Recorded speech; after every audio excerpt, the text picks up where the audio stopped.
Welcome everybody to our live stream here on lichess and Twitch. I'm International Master Sludgy.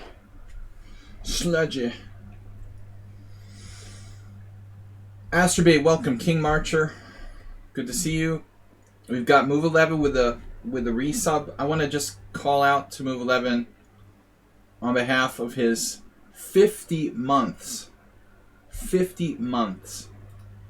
Yes. Move 11 has been a subscriber for 50 months. That's right. You did not mishear that. 50 months. 50 monks. It's a lot of monks, man. He's a founder. One of the only founders, I guess, along with like Bob. You and Bob are probably the only founders, though. Asterbait should be a founder. I forget why Asterbait's not a founder. That's our first 50-month subscriber. I know I've been doing this for a long time. More than 4 years. I don't even remember when I started. I'm like the original chess streamer. I wasn't one of the first, but it's been a long time. Man, unbelievable. 50 months from Move 11.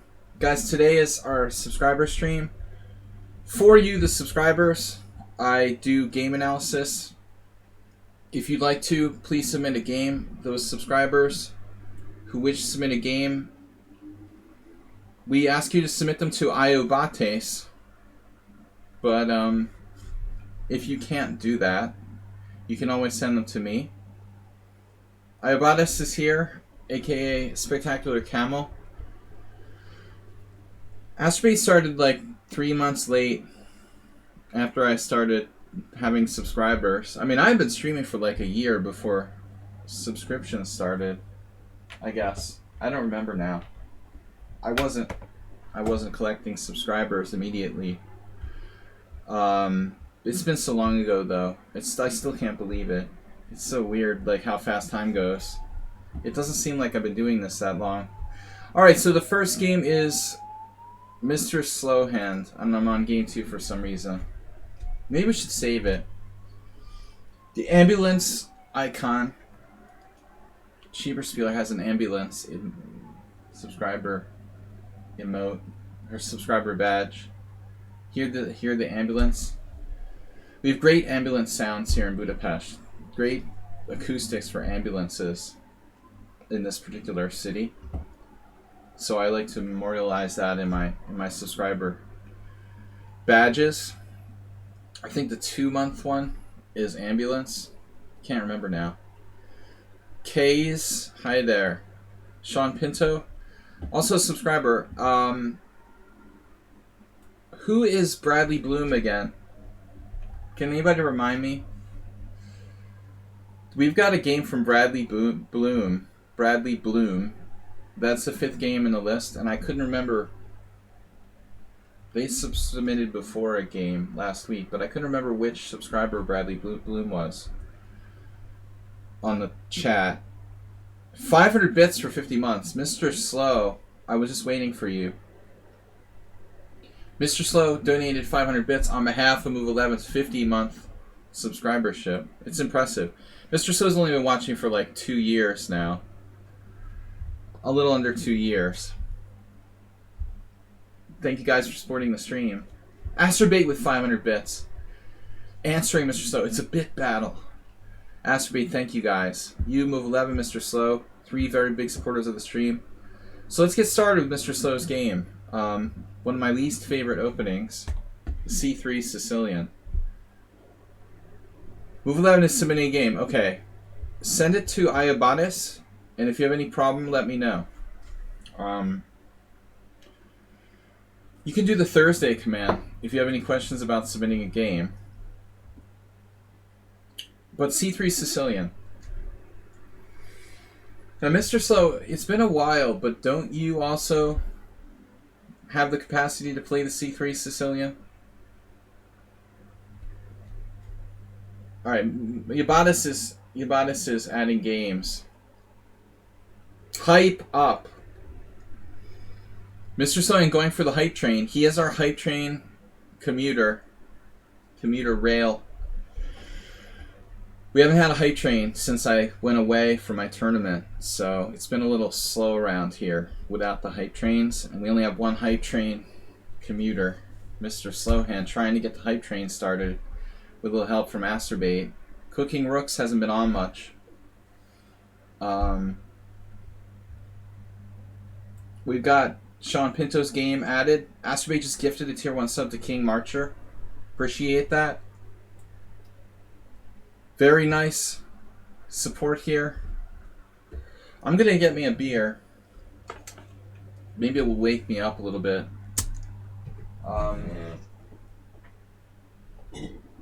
To celebrate this hype train that's going to happen.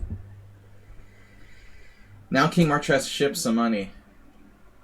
Shipping money. I had this one student who used to send me his money for lessons in the mail. That was really weird.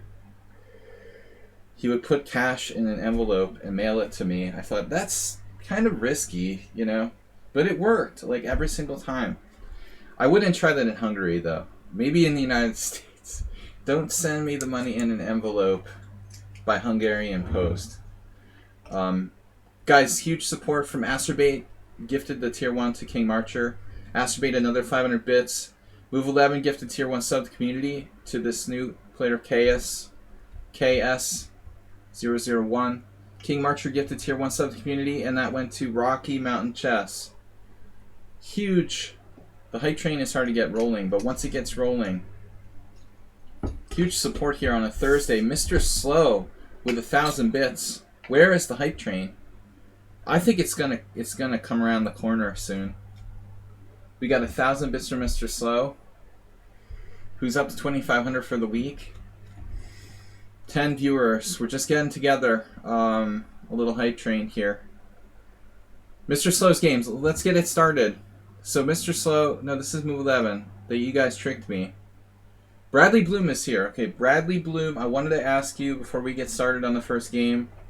Bradley Bloom, what is the time control of this game you sent me? And where is it from? Because when I looked at the game in the study we put in, I didn't see the time. Like, the time looks like it's like a 2-hour time control. But there was no times on the moves. So I was curious what the format was for your game. There was something weird about the description in the chat. Just, it was 90 plus 30 online classical. For some reason it came out weird and I couldn't see the times. Asterbait just gifted a tier 1 sub to Chef Master. Where is the train?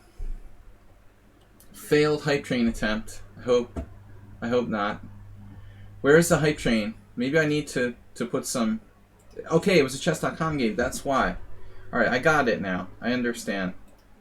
Since it was a chess.com game, it came through weird on the description.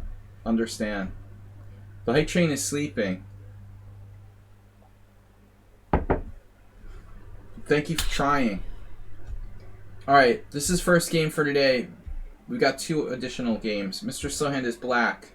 Something crazy just happened. Hope I didn't destroy anything with my stream. I just accidentally pressed some hotkey that maximizes the Streamlabs OBS on my screen. So e4, c5, knight f3, and I keep trying to flip this to black, but it's not letting me. There we go. Mr. Slow is black. Yeah, Spectacular Camel added those 2 additional games for Sean Pinto and Move 11. Why everybody calls it Forbidden Website? I don't know who made that up. I don't remember how we started that. But I don't like chess.com. Ugh, I said it. Anyway. I just don't like it. So, we call it Forbidden Website. C3. I have a weapon here I've been honing for black, but I'm not going to reveal it. You know, I don't think I ever created a Chess Cube account. I can't remember. I don't think I ever had an account there. But, you know, my memory is so bad, it's possible I did.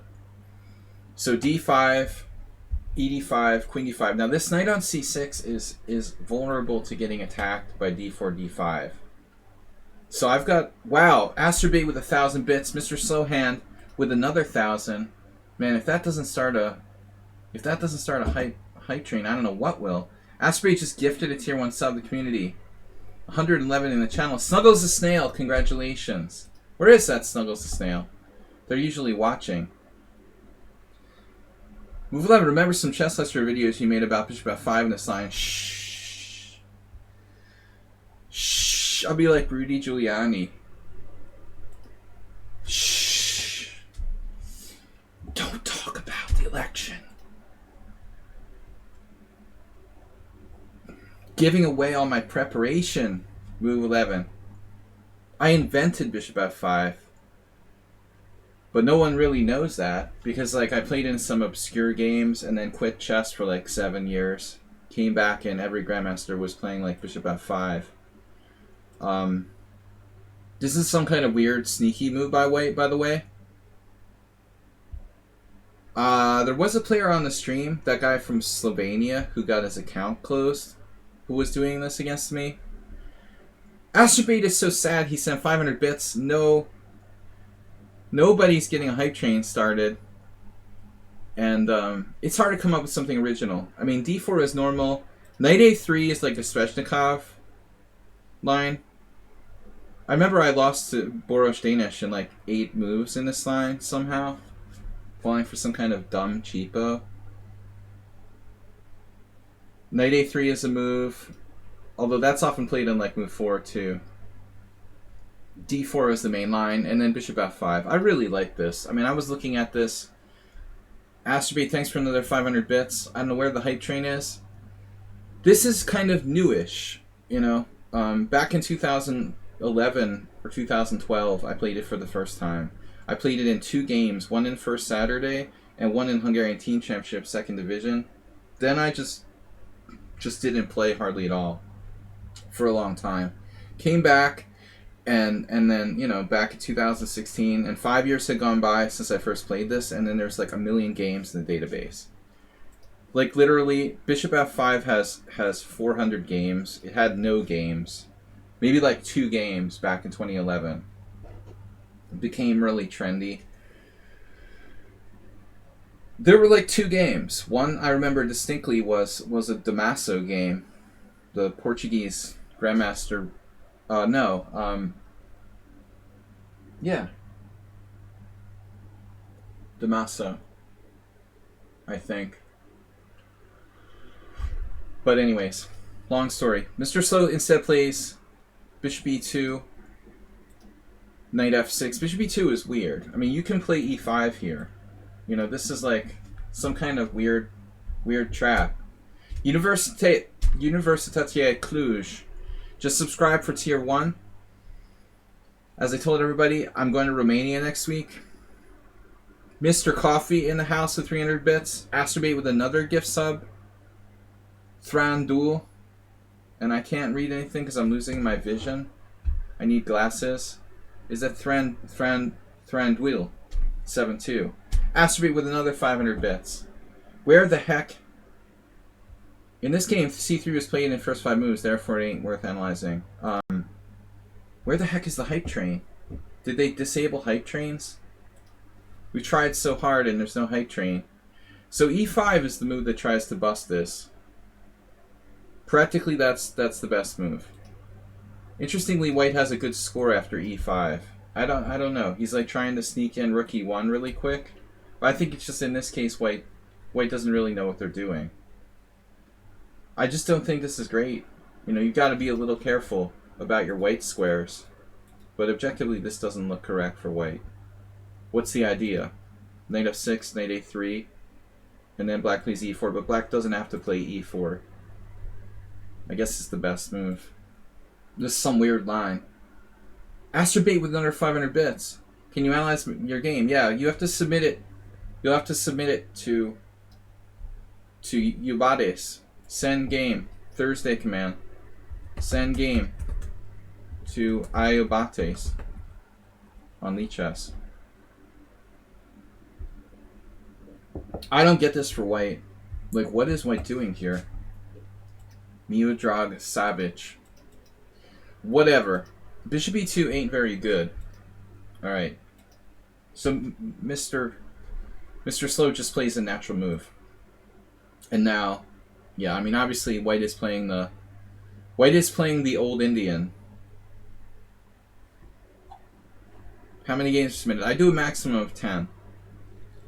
So Mr. Slow isn't comfortable playing an e5 structure, and that's fine. Like, there's no obligation. You have a money-back guarantee. There's no obligation to play the structure with e5 here for black. So you can play g6, you can play bishop g4, you can play bishop f5. You can play e6, but the problem with e6 is that the bishop gets blocked in. You'll have to opt for a b6. I mean, this is a totally good position too. There's nothing wrong with e6. Just a standard position where white has played d3. So it's all good. Bishop g4 outside the pawn structure, h3, bishop h5. I mean, in this case, we can exchange on f3. Guys, thank you for your support. Mr. Slowhand, Astrobait, Move 11.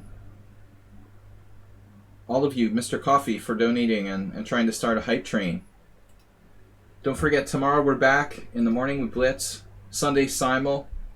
I'll still be streaming Monday. Next week, I'm going to Romania. And we'll be back the following Thursday. Now bishop h5, castle. It's just a passive c3 Sicilian where white's backward on the d3 pawn. And then the atrocity. Yeah, I mean, this is just like a beginner. Bad enough already, but then he plays c4. Now it's like fully backward pawn on the d file. This is Mr. Slowhand playing against a beginner with no understanding of backward pawns. Now, I don't know where to put the queen. And we have 3 options, all of which are different. The queen on d6 is most active, but also most exposed to attack. So you can get hit by this, or this, possibly something else. Queen d8 is the most passive. Queen d7. I didn't flip the board. I didn't do that. Queen d7. Only drawback of that is has a tendency to get... Ubatis is doing it. Ubatis added another game. Somehow it caused the board to flip. That's weird. Alright, get out of the study. Queen d7. Stop changing my study perspective. It's possible white could play like knight e5 on your queen. But this is awful for white. Just simple. And then a waste of a tempo. I kind of like bishop f4 actually. Bishop g5 was a bad idea to begin with. This is a little bit better, like controlling at least the central square e5. Although he did it with a loss of tempo. Pressuring d3, now we're threatening bishop takes f3. I don't know how good it is though. I mean, one of the things you got to think about a lot in this type of position is like, when do you want to cash in your chips for that pawn on d3? For example, what happens here? Now he plays knight e5, but say he played like knight c3. Do you want to take this? Do you want to take this? Let him take there, take this, and let him like shatter your pawn so bishop takes c6? Because this endgame looks maybe like holdable for white. You know, even though he's down a pawn, your queenside structure is shattered. So a lot of times, like, the real question is like, when do you, at what point do you cash in for that pawn on d3? Do I want to make his bishop into a strong piece just to win that pawn on d3? It's not going anywhere.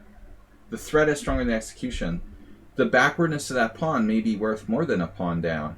You know, if he's tied down to that pawn, that might be more effectively valuable than actually physically being up a pawn. The threat of winning the pawn is stronger than winning the pawn. That's our basic concept. So he plays knight e5. Knight e5, knight e5, takes, bishop takes, and it's over. Because you just win this pawn on d3. That's fine. Obviously a disaster. Queen takes d3, rook takes d3. And now, I mean, most people would maybe do something stupid like bishop takes f6. That's obviously horrible. Knight c3. So we're up a clear pawn. I'd like to have the king in the center here with something like king c6. Yeah, Thranduil. Frandwell, 7-2. Threat of winning a pawn is actually stronger than taking the pawn.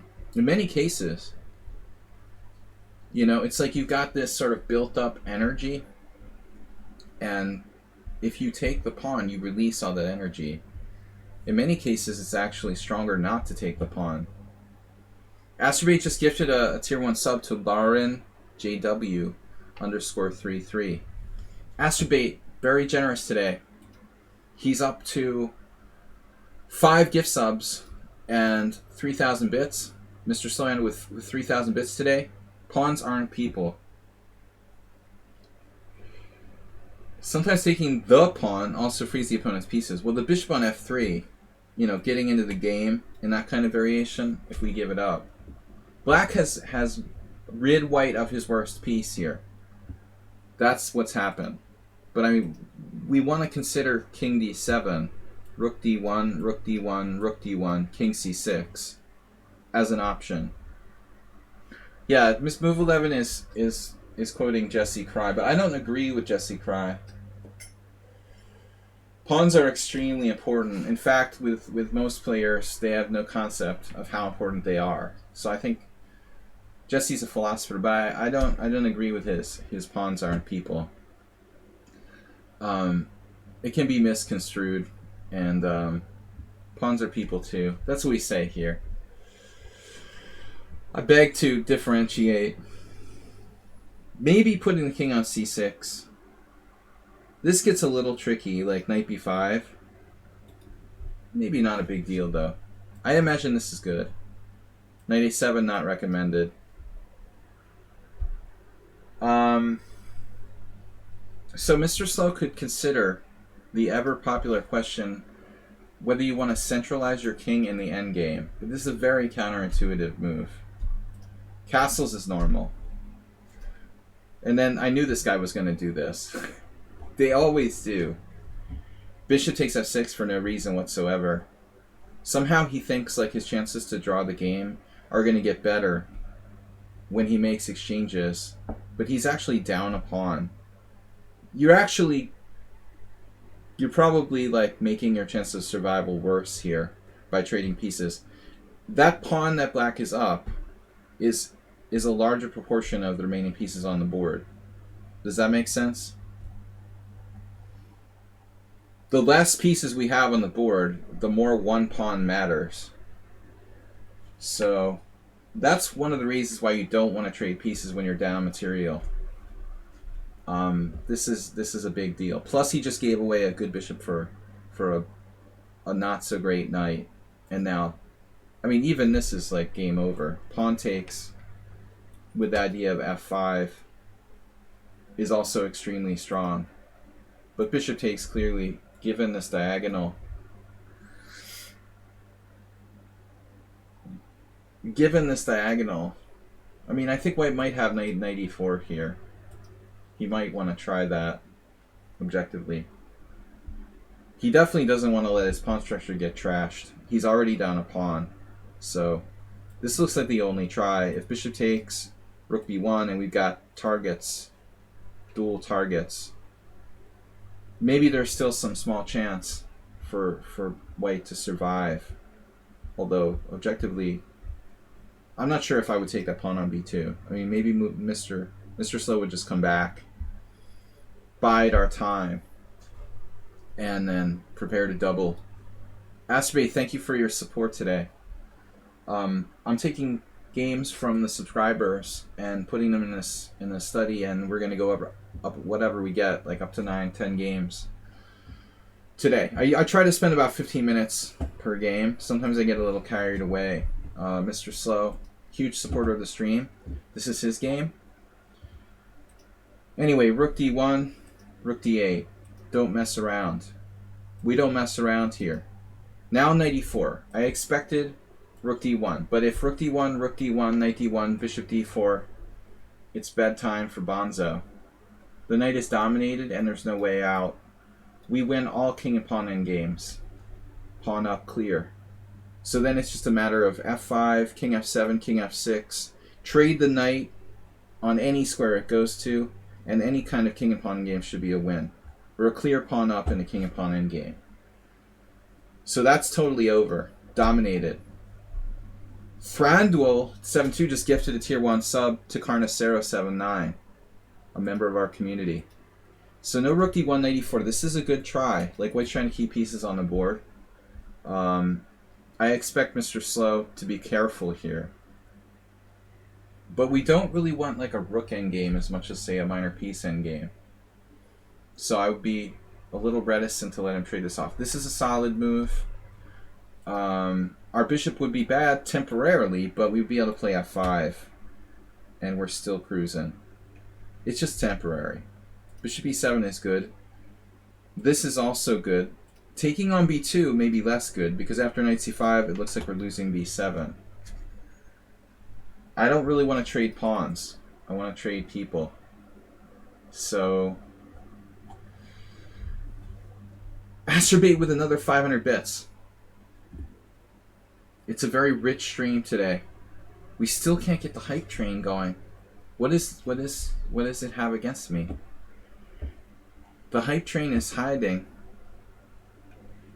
You followed on the right day. Thank you for the follow, though. Appreciate just anyone following is really very positive. Appreciate you guys and girls for following. What do we got? Knight e4, and now bishop d4. You know, the problem here is that we're a little bottled up. Our rook has like literally no squares to go to. That's not optimal. Fortunately, he can't play like king f1, king e2. But b3 and then h6. This looks a little unnecessary. Mr. Slow should consider f5. I think he saw it though. Maybe it's not unnecessary. He actually anticipated knight g5, and that'll be hitting e6. Yeah, the white isn't using any time. Mr. Slow is 2082. His opponent is 1699. Maybe he berserked though. Mr. Slow, this is probably a berserk game, or what was up?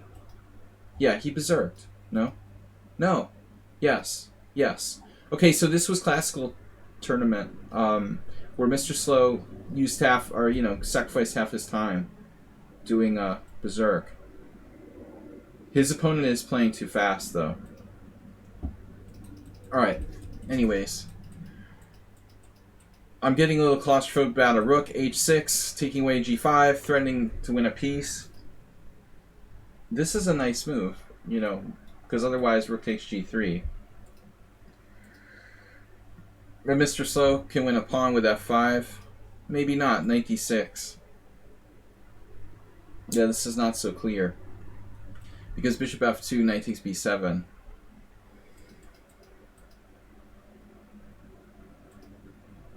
And he still can try this, maybe. He did.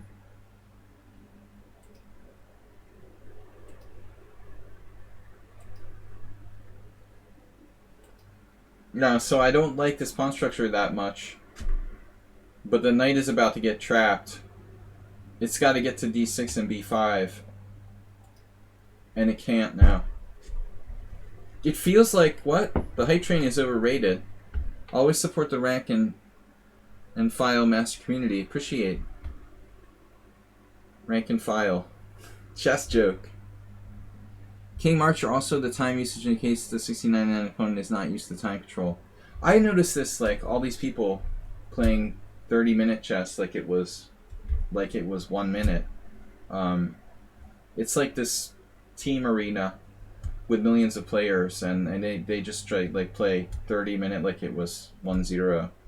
But why wouldn't he berserk in the first place if he's only going to use 2 minutes for the game? That's kind of weird.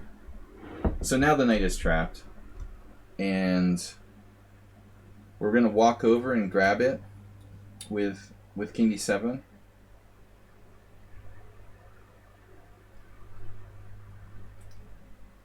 So b4 becomes an idea. And this is a nice move, rook d1, stopping knight takes e5.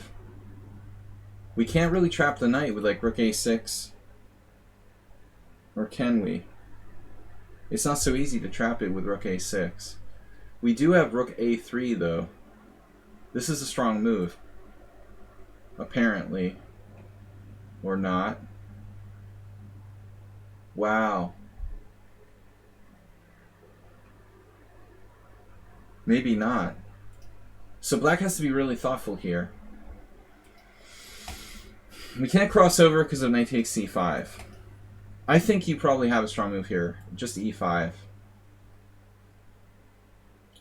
I guess after e5 it's over. Just lock it down. And then you can do whatever you want. I mean, you're basically stopping b4. I mean, what's white going to do? Now he's really toast. So Mr. Slow has to anchor that bishop again, and then I think it's a matter of time. I mean, still the winning process isn't obvious to me. I'm certain that we're winning, but this is definitely a good idea. It would also give you like f5, e4, and just go down with a pawn. Immobilizing that kingside majority is a good idea anyway. So this was a mistake. And now after b4, Mr. Slow surprised everybody. He actually sacrificed a piece. I don't know if he did this out of necessity or confidence or just calculated. Bang, sacking a piece. I didn't think it worked. I thought it was desperation, but maybe it's not. The pawn is only 3 squares from queening. Lawrence said, I don't have a game to share, but later on, if you have time, if I could ask you to explain a chess concept. Sounds good. It works and I calculated it. Okay. So the knight is going to be unable to stop that pawn. The biggest question, would his rook get behind? Rook takes d4, b3. Can it get behind here? But it's too slow. It's not that difficult to calculate. I guess rook d2 is the real test. And white didn't play it.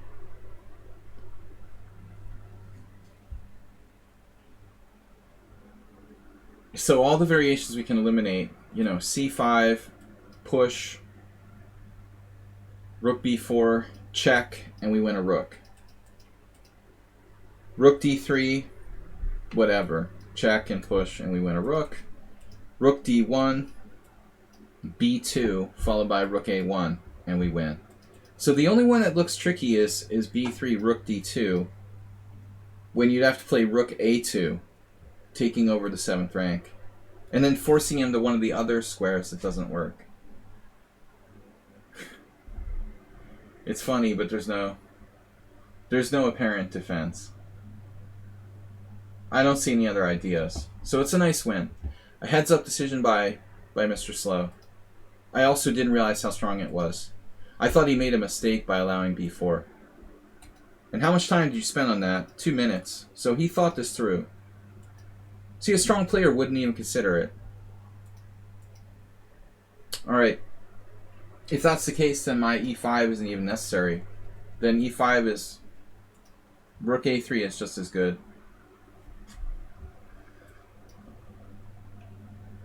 It looks like you're winning in all cases. Yep. Good game. So it's over after takes here. b3, c5, b2, check. And if c6, c7, we still have king d7. White is nowhere close getting the pawn through. Guys, thank you very much for trying to get a hype train started. We've got 9 games to go over. Maybe a chess question. Alright, Yabatis is next. He's also the host of our study. Spectacular Camel here on Twitch. He switched to the b3 Nimzovich opening recently. b3, d5, bishop b2, c5. Reversed Queen's Indian, essentially. Reversed English defense. The chess concept I'd like explained is dynamic compensation. Quite often I'll read a positional evaluation which sounds like this. The activity X or Y piece makes up for the static weakness of B. I understand this means attacking play, generating threats. Could you explain it more fully? Maybe on an on-the-fly example. Yeah, with an on-the-fly example. Alright, the concept of dynamic compensation. We'll try to address that at some point. An on-the-fly example of dynamic compensation. Compensation. Something I live by. Anyway, back to game. F4. So, I lost this horror game like 20 years ago. One of my very rare Nimzo Larsen attacks with white. I think I actually played F4 on the first move. Probably it was B3. Where my opponent played knight C6 E3. And I didn't play for this Nimzo type of bishop e5. It must have been knight f6. That's what he did. He played knight f6. And never did play knight c6. So I lost a game like knight f3, g6, e3, bishop g7, bishop e2, castles, and I got smoked when my opponent played like knight c6 and then shoved this pawn forward with d4. I guess objectively, I just played badly. I was looking at this. I was looking at this recently though, like knight e5. I think the computer said that black was slightly better here. It was sort of surprising to me.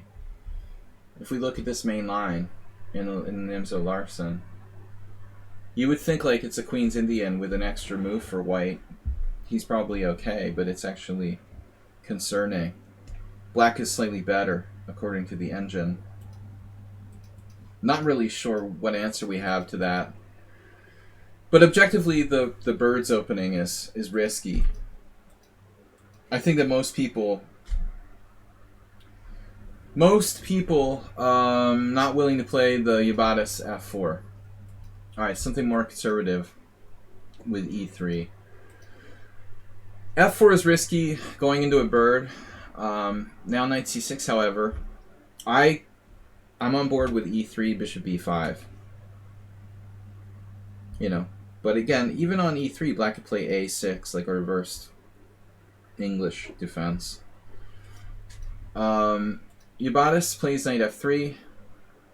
Black plays bishop g4. And I'm not really a big fan of that.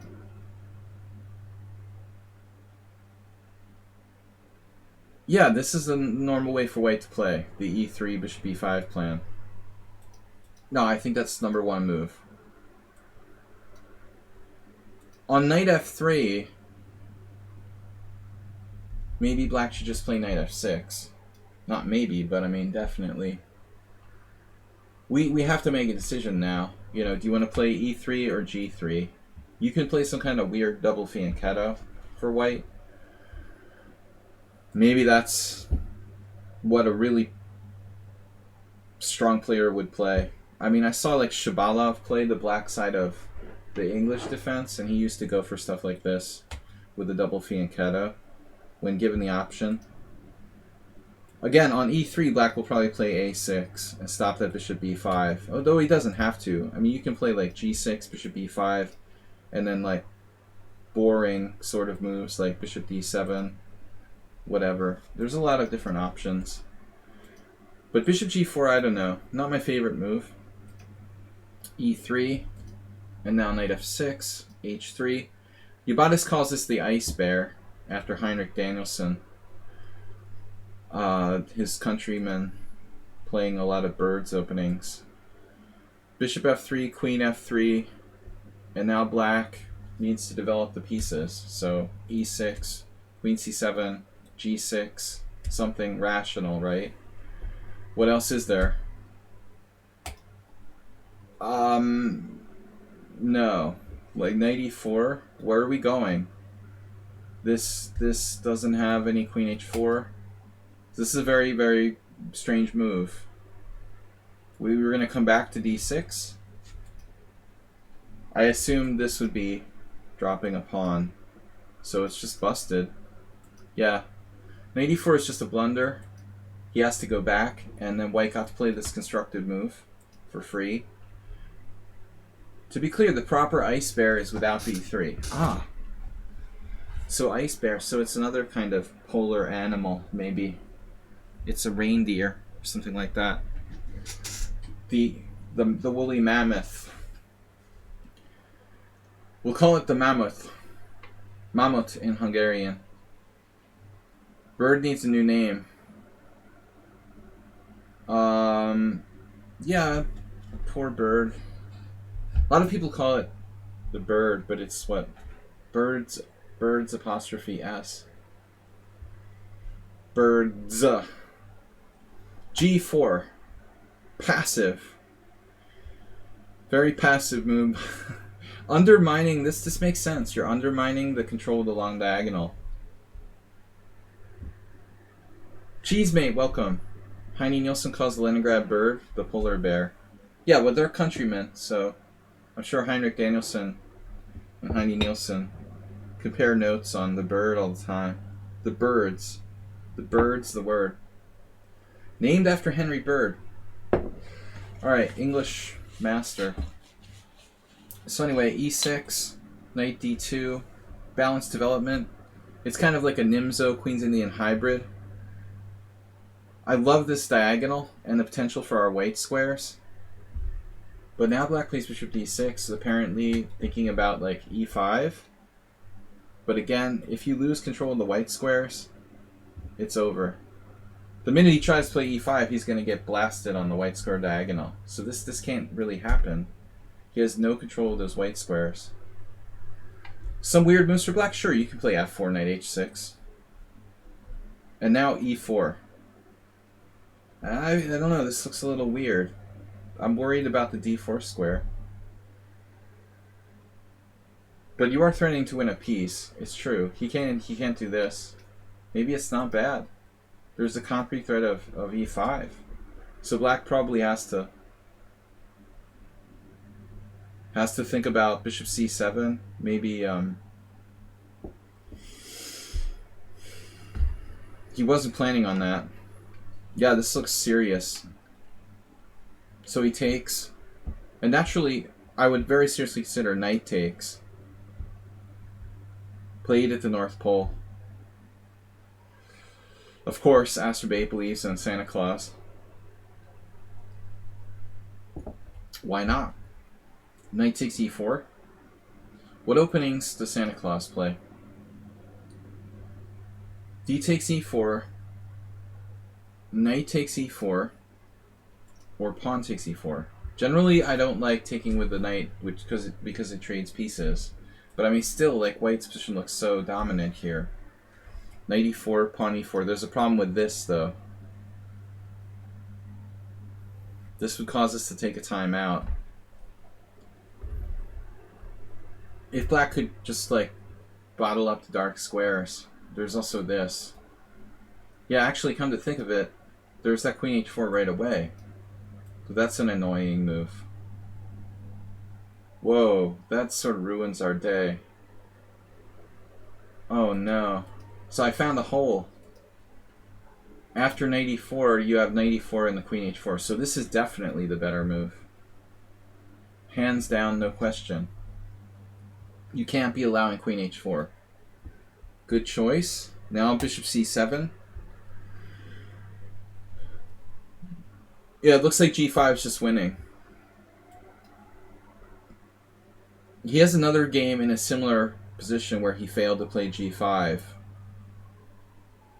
It's too easy sometimes. Is this a problem? Because castle queenside.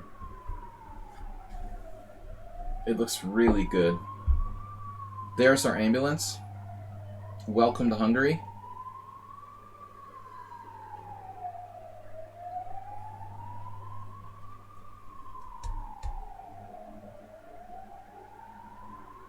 Alright. Bishop a5, maybe knight d4. That does get out of the... He's already out of the fork threats. So this also has to be considered. I wonder if Ubatis is right. Maybe there's no time for g5. at the end of the day. Maybe you're right. This is a correct decision. Judging that the king is not safe and you need to get out of the center. I think this might be a good decision. You got very powerful threats of this. You don't have to rush with g5. Queen c8. Man, this is a powerful position for white. The only thing that's going to save him is like putting his knight on d4. You've got all kinds of options. I mean, e5 and then just blasting him out of there with c4. But that would close the diagonal. So now g5. Man, and he's forced back. Oof. Yeah. Look at that. Cluster. Look at the sad black pieces. This is devastating. What does white not have here? White has everything. It's unbelievable. You could even top it off like bishop e5. Black just doesn't have a move. Bishop takes g7, he's ruined. Rook g8, back. And now your last chance. He's got to try to mix it up. This I agree. Try to mix it up with knight d4. And I don't really want to take that. So I think I'm tempted by queen h5, but f4 is dropping. So it's funny, I saw a Sicilian today that was almost identical to this. If you showed me this, I could have guessed it was like a b3 Sicilian. That's what it looks like.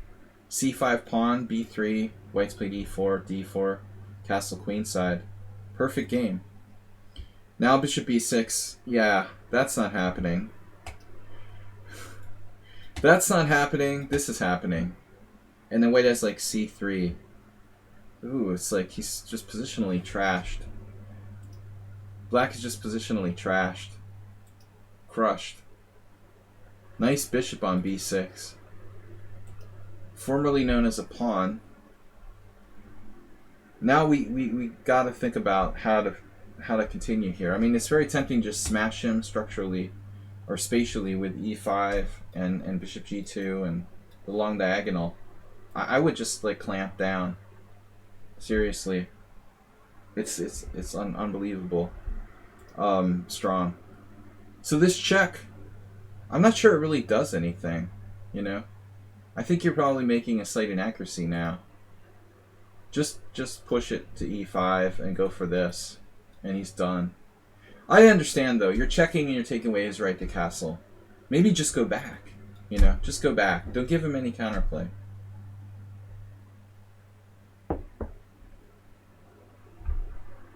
I mean, even bishop c4 is theoretically possible. And black would be able to trade pieces with like knight a5.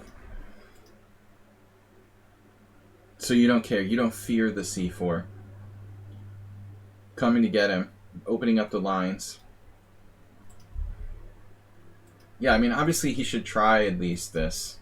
He's got to try something. If f6, he's getting crushed and mated, probably.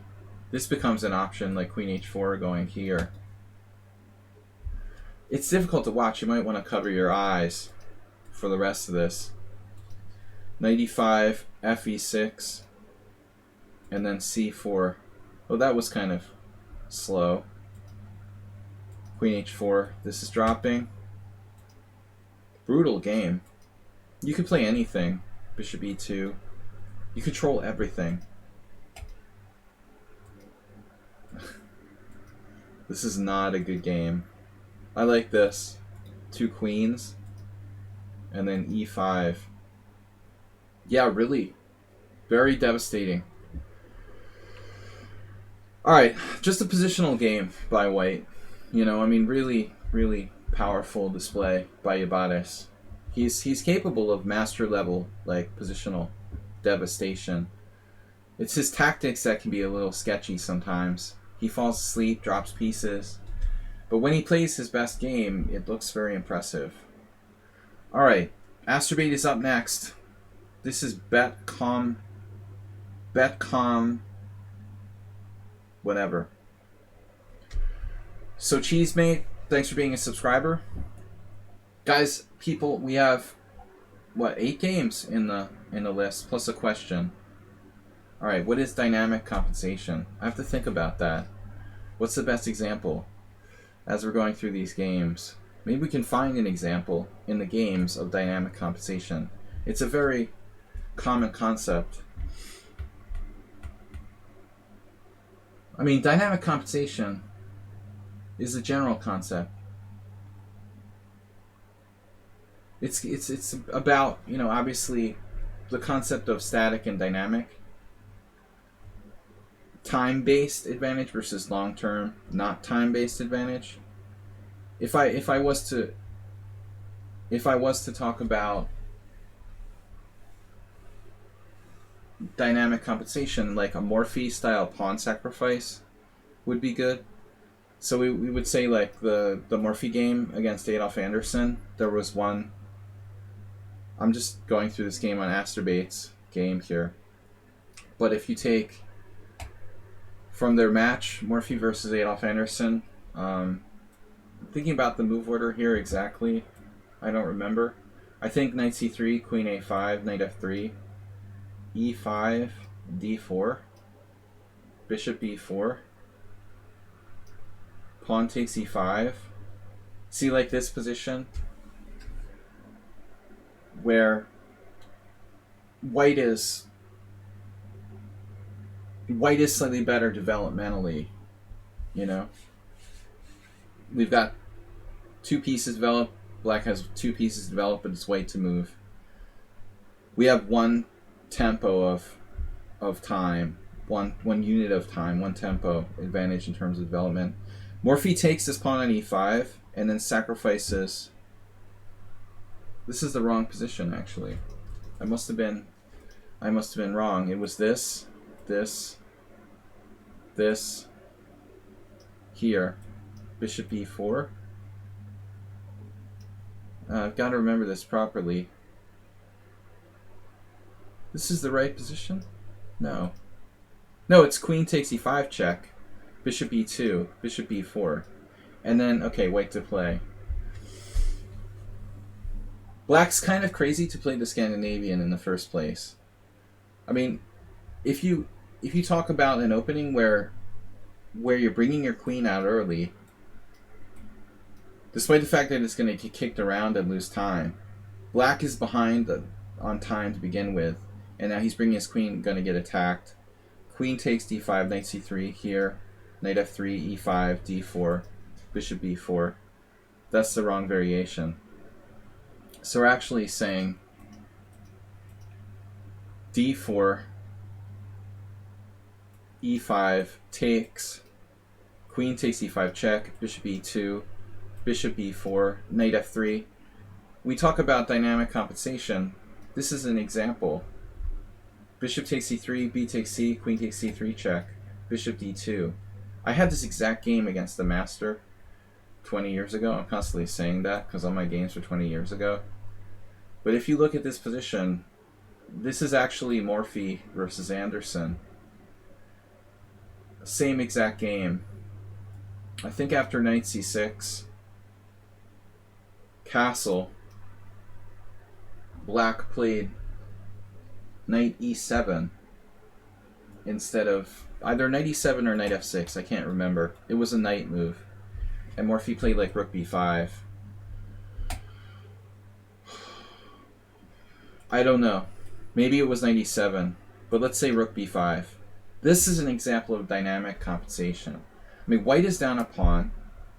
We have 2 pawns versus 3 on the queen side. Plus, in addition, white has inferior pawn structure.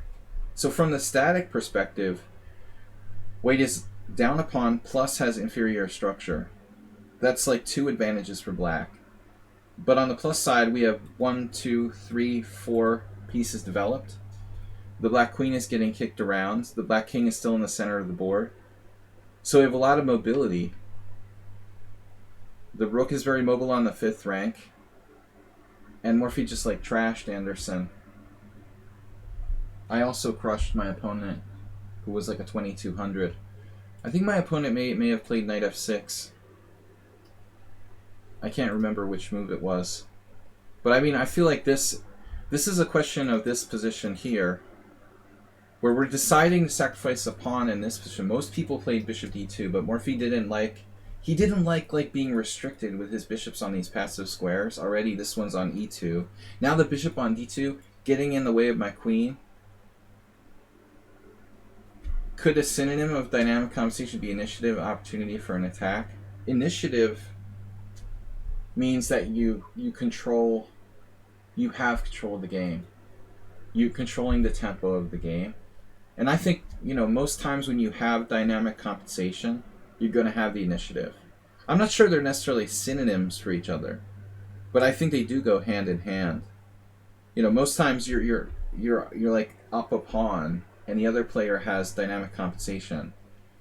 The player who's up a pawn doesn't usually have the initiative. So I think they go hand in hand. But basically, we're making a decision here. This would keep a stable position. Morphy instead plays knight f3, allowing himself to lose a pawn, because he knows that 1, 2, 3, how many tempi justify sacrificing a pawn. In this case, we have clearly like three minor pieces developed. Giving up a pawn to have 3 minor pieces developed. 3 tempi are clearly worth sacrificing a pawn. Anyway, that's the quickest example I could think of. Sacrificing a pawn for 3 tempi is dynamic compensation. You could also argue here there are other factors. The bishop pair is a factor as well. White is up more than tempi. He also has the dark square bishop that's unopposed in this position. That's kind of another advantage as well. Alright, Astrobait's game now. Not a Scandinavian. e4, e5, knight c3, knight c6, f4. I mean, generally I try to teach people to play for the initiative, not to be materialistic. Aggression is advantageous. Obviously, sometimes you can overdo it. But I think in most games, in my experience, which is limited to chess and poker, the player or the team, but usually the player with the initiative has better chances of winning, than the player on defensive. f4, pawn takes f4. Give yourself more ways to win when you're the aggressor. It's perhaps more applicable to poker, but I think it applies to chess. More ways for the opponent to make a mistake, the more active problems you present them. So Astrobait's playing f4 here. Yeah, this is basically a form of King's Gambit. Pawn takes f4. What is this called? So Vienna Gambit. Is it really the Vienna Gambit? I thought this was the Vienna Gambit. Knight c3, knight f6, f4. That's the Vienna Gambit, right? Now, that's the Vienna Gambit. This is not the Vienna Gambit. After knight c3, knight c6, f4. Why is it coming up the same thing? This is a totally different thing. Which is the proper Vienna Gambit, Spectacular Camel? The other one, right? Knight c6? Really? He's saying both now. Nice answer. Alright. Knight f6, right. Knight f6. He just wrote the wrong one. So I don't know what this is, technically. Knight f6 is the proper Vienna Gambit, right. So what is this? I don't really know, what it's called. This is not technically the Vienna Gambit. It's more like a kind of King's Gambit. It's a King's Gambit where both sides have played knight c3 and knight c6. I think if you play f4 after knight c3, well, it's a Vienna game. I don't know. Maybe you're right, Sean Pinto. Knight f3, g5. So, yeah. We got Steinitz Gambit. Knight variation. Okay, I don't really... There is no patent or copyright on opening names, and I'm not sure, what's right and wrong.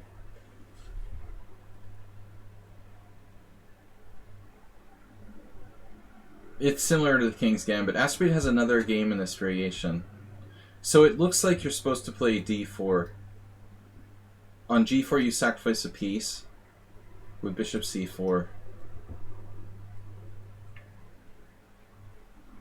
Shaba versus Scherzer. A lot of sh.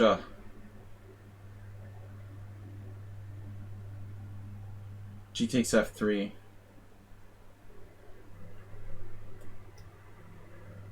Castle.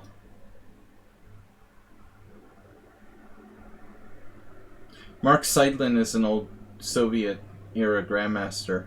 He might still be alive, I don't know. He actually wrote a book on the Vienna game, if I remember correctly.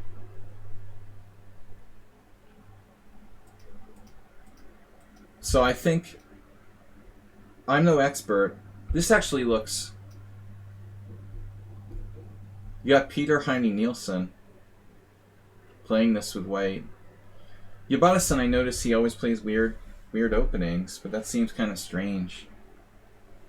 So g3 is apparently a move too. I mean, that obviously looks a bit unusual. Steinitz wouldn't play g3. It's possible. Amazing move, actually. g3, g4, and then you've got knight h4, and that's the point. Kind of like a bird's opening. The knight goes out to h4. From's Gambit. But I don't know, Acer. Yeah, maybe we should objectively go with the d4 line. Instead, he plays h4, g4, knight g5. It's possible to go back, as played by Modulev. And now we're committed to sacrificing a knight. The knight no longer has a retreat. So that's it. We're sacking a knight.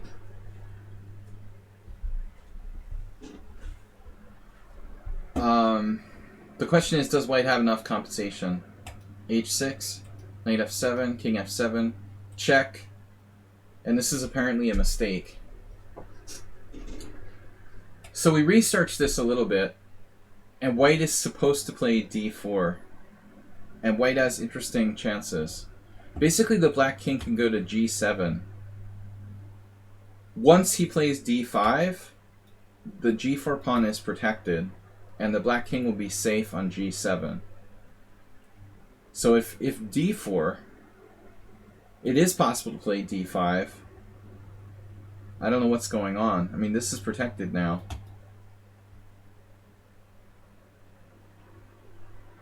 It's beyond me. I mean, this position, I don't know. Bishop f4. I don't know what's going on. But check is apparently a mistake. Believe it or not. Because black plays d5, hits the bishop, and guarantees his king will be safe on g7. So in all cases now, black has almost winning position. For example, like pawn takes, knight d4.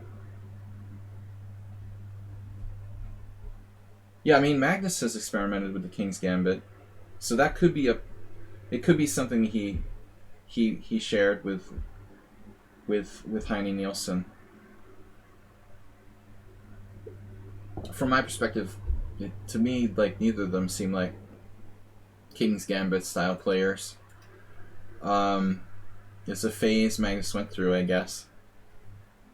But if black doesn't know what he's doing, I mean, he's like a 2100. It's hard to find d5. This apparently does nothing. On check, you just go here, and now the black king is totally safe. And I mean, white just has like 2 pawns for a piece.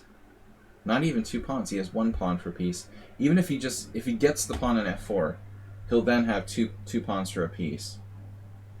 I know that Yuri Shulman plays the King's Gambit, and I've seen him do it before. Alright, so in the game it was king g7, queen takes g4, check.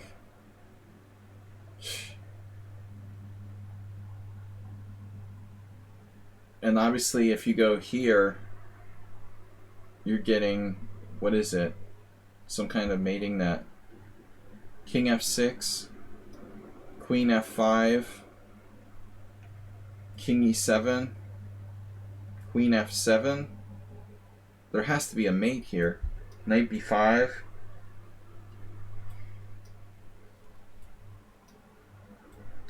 The king hides on... The king would actually hide on d6. I don't see a forced mate. Am I missing something? I mean, there are a lot of moves. Just taking this wins a piece. Or maybe not. That wouldn't be my choice. But clearly black's in trouble. So he goes here. Check. And then mate. That's a pretty nice upset victory. Black used 30 seconds for the whole game. Paired with this fishy 1500. Black berserked in a... No, black didn't berserk. Acerbate berserked. I'm sorry. But black didn't berserk and used 15 seconds for the game. He had 30-second increments. No. It was sudden death. So that doesn't make sense again. Why are people playing like 15 seconds games when they're not berserking? Then why wouldn't you berserk? Alright, Acerbate, good game. You're getting the hang of it. But don't play that bishop c4 check anymore. He actually won a couple games with that move. This is Goblin Pawn Shop, one of our subscribers, so I don't know if he's here, from Greece. Thanks everybody earlier for trying to get a hype train started. We didn't do it. Acerbate donated 1,000 bits, and Acerbate also gifted a sub to No Problem at All. So No Problem at All, regular participant in our simuls. We have a simul coming up on Sunday. 25 board simuls every Sunday at 6:45 CEST. People have a habit of playing fast even when they don't need to. Well, I mean, it's really a disease here in online chess. You're your own young son in terms of time control. I mean, it's like everybody online. I don't know, you know. I mean, we played in a classical tournament for a friend of mine, for his team here on this same time control, 15:30 or 30:30, and I played like 9 or 10 games, and all of my opponents were playing like it was a 2-minute game. It was weird. I think it's like just too many time controls where there's like 1 minute, 2 minutes, and that's the majority of the tournaments on the site. And okay, people get addicted to it. It's like a drug. It's like fun and endorphins and whatever. But as far as real chess goes, I mean, I played 7-hour games in my life. And when you've played 7-hour games, you know what it's like to play like a real chess game. Even 5 hours seems short compared to the old days. Nowadays, when I play a 5-hour game, it feels long, but I still remember the old days. And honestly, even like 30 minutes is a short game. It's very hard to play a high-quality game with only 30 minutes. People just don't know better. Alright, let's see. Goblin Pawn Shop. Yeah, try to slow them down. If you have a friend or a child or someone you're helping, you know, try to encourage them to slow down. That's the biggest problem I've seen with people's failure to improve. They're playing too fast. Mickey Deckett. You only play correspondence daily chess and you write out your calculations. Yeah, I mean, that's a serious approach to the game. So, very, very professional approach, and it should bring serious improvement to your game. Of course, you have to play.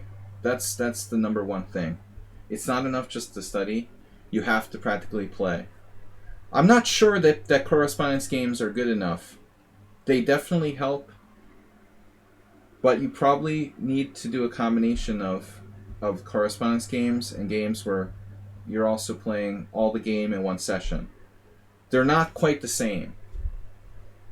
I don't think the correspondence games or daily chess is the same. You know, playing the whole game in a set amount of time is probably the most productive. The correspondence games are good though and should benefit you. Alright, let's see. Yeah, online chess is the best. I mean, live chess is the best. I agree.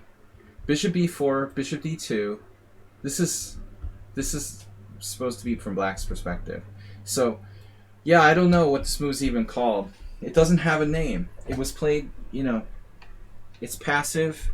I remember a friend of mine's college colleague who was a master in New Jersey when I was younger. He used to play this. We were always surprised. He would play bishop d2. It's a passive move. Aliakin played it. Capablanca played it. Brand Zuniga has played it. But it doesn't even have a name. Anyway, slightly passive move. I like b6. This is what I play myself. Of course, black can play anything in this position. There's one interesting variation. If castles, white has e4. Yeah, I mean, I think Mr. Slow, like, you can apply the same to blitz. It's not just bullet. I mean, honestly, like, blitz is bad enough. Blitz chess develops bad habits. We could say the same thing for rapid. Even rapid chess is going to make you develop bad habits. Anything like faster than 1 hour game is going to make you play faster than you really should for optimally getting better. Getting better at the game doesn't mean you have to play fast games to get better. It's just more convenient and fun. In some people's perspective. Not for me. I enjoy blitz. I guess if you can keep it compartmentalized, that's really important, And that's why Magnus Carlsen, people will be like, oh, but Magnus plays bullet. But what you've got to understand, Magnus has the ability to like separate bullet chess, blitz chess, rapid chess, and classical chess. Most people can't, I think he's good at doing that, just basically putting them in separate categories. He has a separate game for bullet, a separate game for this, for that, for this. Most people, they just play the same pace. So e4, bishop c3. I was going to say this is interesting. Bishop c3, but I'm in the wrong place. Not castle. Against b6. Yeah, no, this is the right thing. Okay, so he can play e4 here.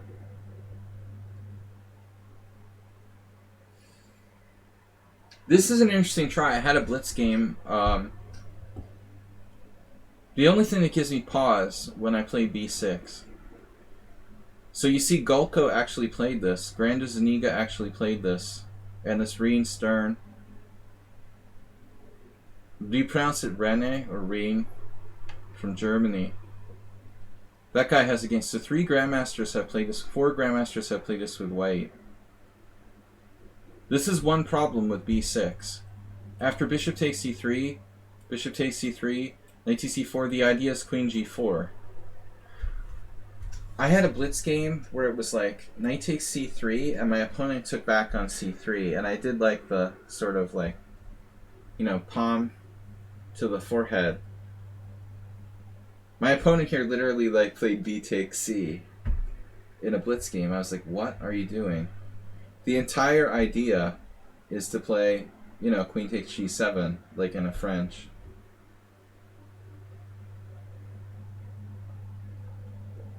So interestingly here, I think the computer said king e7.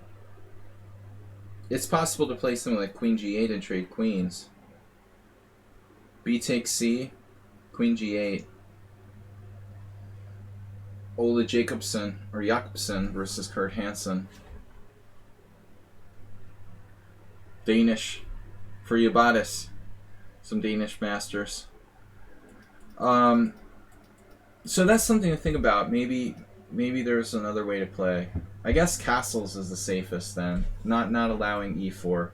And then we play b6 on any sort of normal move like knight f3. Now b6. Something to think about.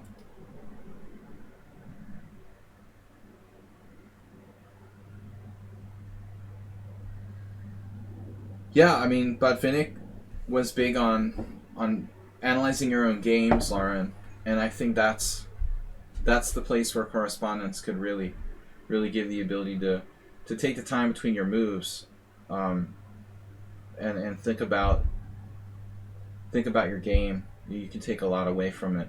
You have a lot of time in between your moves. So bishop d2, b6, knight f3, bishop b7. So we're in this like passive variation for white, which is actually pretty solid. I've had a number of games against g3, and that raises another interesting question. Perhaps black should castle here. This is a little bit of a trick, but I had a game a couple weeks ago, because if you castle and white tries to pull g3 on you, you have bishop a6 now. And you can see Rasmus Spahn has a game here. This is problematic. What does white do about the c4 pawn? He has to play some kind of artificial move now. So I think this move order is better. It looks like we're going to castle in most cases anyway. So you castle now, hope for g3, and then play bishop a6. Thanks a lot, Astrobait, with 500 bits. He did everything to try to start a hype train. So this is slightly less accurate. Sorry, bishop e7 slightly less accurate because of g3. After g3, white is like equal, or even slightly better. I've had a bunch of games: castles, bishop g2,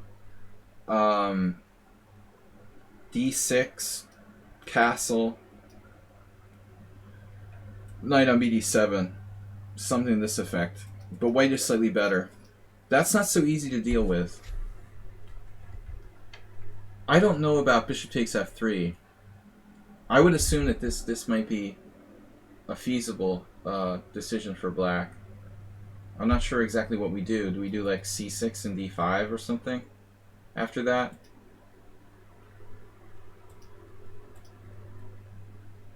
Looks like just d5. Black has a better structure.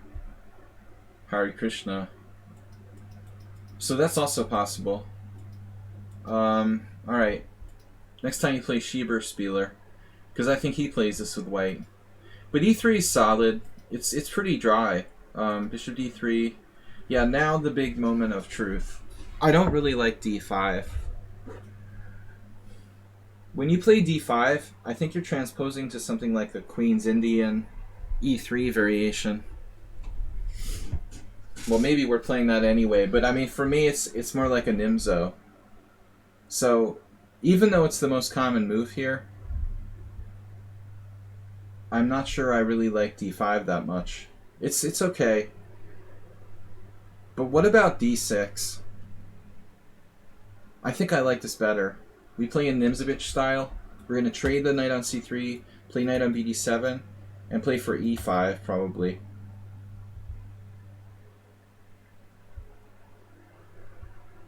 Thanks, Lauren, for joining our channel. Alright, d5 looks like a Queen's Indian. Or, you know what it is? It's a kind of like, what's it called? The Zuckertort reversed. Pawn takes pawn, pawn takes pawn. Here, interesting move, knight takes d5. I hadn't considered this. And shockingly, it wasn't played in a single game. I don't think it's that bad. Alright, Sean Pinto, we'll get to your game when we get to it. Go ahead and leave. It'll probably be a little while before we get to that game. But thanks for joining us and for being a subscriber. No, normally you take with the e-pawn. And then you're going to play a6 at some point and bring the bishop back to d6. We don't want to trade our good bishop for that bad bishop on d2. And if you play bishop d6, he can harass it with knight b5. So let's say castles a6. If a3, bishop d6, we are in good shape, and there's no knight b5. It's a Zuckertort reversed. But a3 is a waste of time, so it looks like knight e5 has a good score. Bishop d6, f4, c5, queen f3, knight c6. Mr. Coffee, where are you?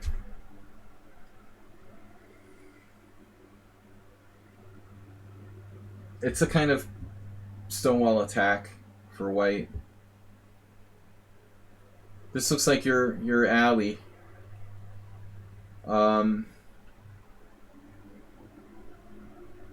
Only the b5 move seems to have a decent score for black. Played by two good players. So that I don't really like this kind of structure, though. I don't have a good record with d5. But this is a new idea, knight takes d5. If he trades on d5, white is like only slightly better. So he should probably stick. Watch for Greco sacrifices. I don't think this works, though. So knight takes d5. So unfortunately we had to trade our good bishop off. White has only a very small edge. Now you should give serious consideration to bishop takes d5. Keeping your bishop diagonal open, I think. Black needs to play c5 to equalize, and it's probably not going to happen. So I imagine that white remains slightly better. I don't know, b4. Better for white. But you can't have everything. This is also better for white. The same problem remains here, where we're backward on the c file. So white is slightly better. Maybe you shouldn't hesitate and hit him with c5. Looks like we lose a pawn. That's a problem. Double attack. I don't think we have an answer for that. We can't play c5. And then, of course, white has b4. So I think this should be the first consideration. And white is better. He played a3, and that's too slow. And you should go with it if you can. I guess. Given the opportunity, we have to try to play c5. Whatever the consequence here. I think we have to. Otherwise, we're left in a very passive position. Knight f6 leaves the e5 square open, and we don't get in c5. White should focus the energy on the c file. No. Again, I think you're okay if you get in c5. This is the wrong idea. Probably not that bad. I think he has the wrong idea too. You know, this is where the game is. The c file. This putting knights on e5 and e4, neither side has enough pieces to develop like a strong attack here. This really doesn't matter. You know, it's too late for that. It's not the right kind of position for this. This also, you know, what are you going to do? Attack him with 3 pieces? The file is the game. Knight e5 is wrong, knight e4 is wrong.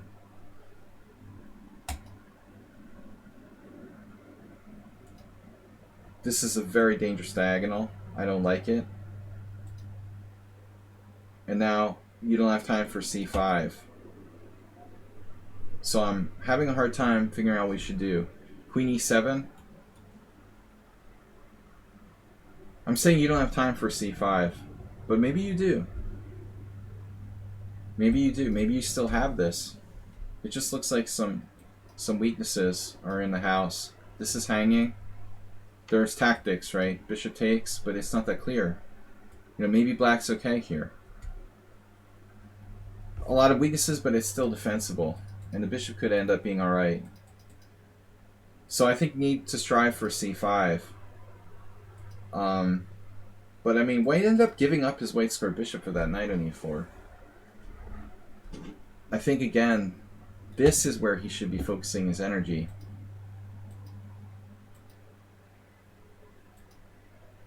A good idea, if you can get it. Again, white has b4. We might be able to get it in. But again, we have to be careful calculating if this works or not. It looks like we might be alright. But black has a lot of weaknesses. b4, good move. Queen d5. And then he's trading queens, kind of random. Semi-random move. A good defender.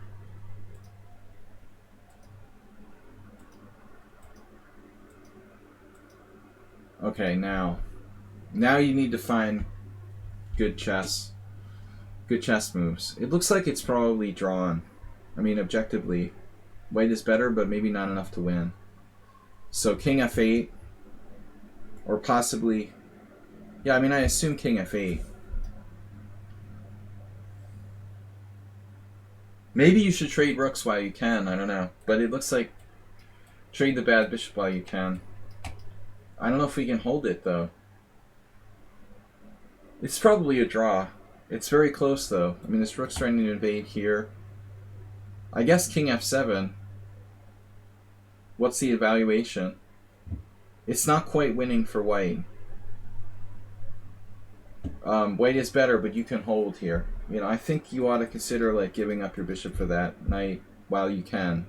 He might come back. On the other hand, it's probably not necessary. But b5 is a really risky move. This is very bad. You can't give him the c5 square. b5 is a terrible mistake. It's going to condemn you to passive defense. I don't know if knight a5 is a good idea. His knight is kind of dominated there. He could just simply go back to d2. And he's got control of c5 and white is slightly better. Probably you're holding. Looks like passive defense will hold on. Yeah, you should wait. Perhaps one more move before playing c6. So king f8. He doesn't have knight here. If rook here, then you play c6. And now on knight b7, you can play like king here. And his knight, well, he'll bring it back to c5, I guess. It's a draw, but black has to defend well, objectively. Only white really has winning chances. Yeah, don't put your pawns on the wrong color. You're ending up with too many pawns on white squares. And now white is badly placed because the threat of a5 actually. So he goes back. Yep, he didn't want to let you get in there. And now your king gets to the center and it's a draw objectively. This is a draw. I mean, maybe you can start pushing on the king side though. Let's see. And you did. His rook is badly placed at c3. I mean, this should probably come back and get some mobility. He should also think about a4. He blocked his own rook. This rook should think about another option for where it's going to go. You got this. Your king is good. And g5. So now black is better. I don't know about that. You got too many pawns on the wrong color already. You should be setting up rook f7, rook f6, rook h6, and f4. No, I mean, I think it's possible black is better now. Here, here, here. The bishop on d5 dominates the knight in a5. Black can't really be worse. Worst case scenario, we can trade it. I mean, I guess he should try knight b3, bring it back here. But I think black structurally is better. Now we've got f4. And the rook is badly placed at c3. But g4 is a strange move. Finally, rook c1. And now h5, h4, or that. Yeah, this is bad. And now he has h3.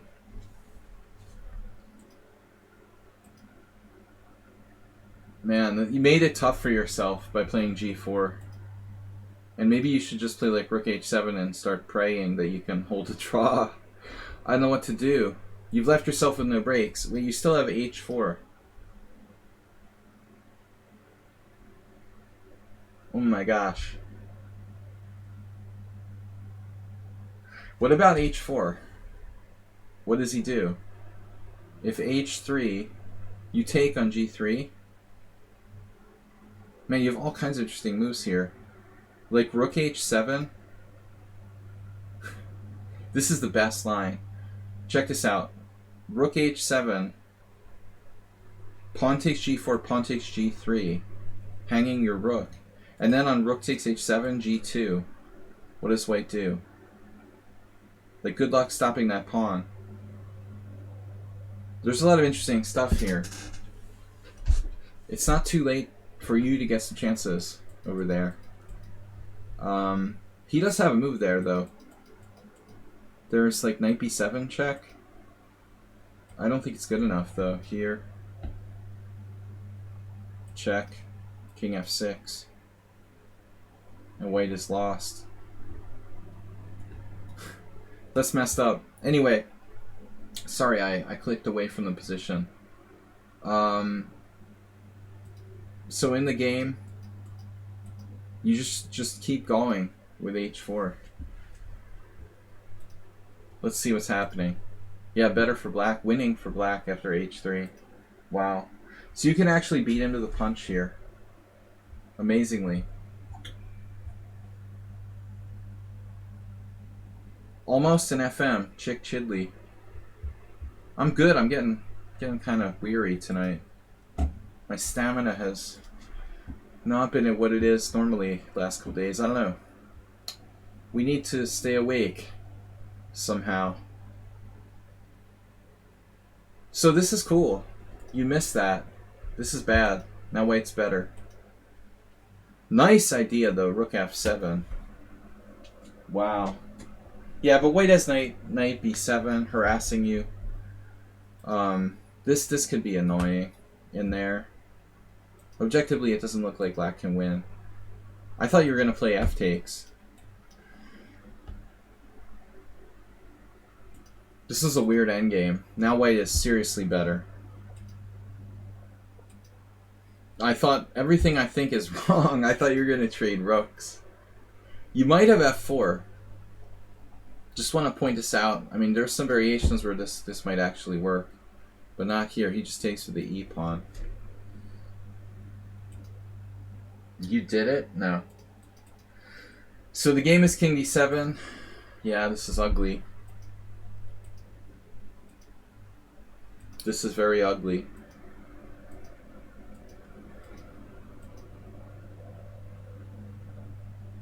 And you lost a rook. No. Oh my gosh. So this is some sort of brutal endgame. I don't know. I mean, are you maybe losing here? He can start working his way in with his king.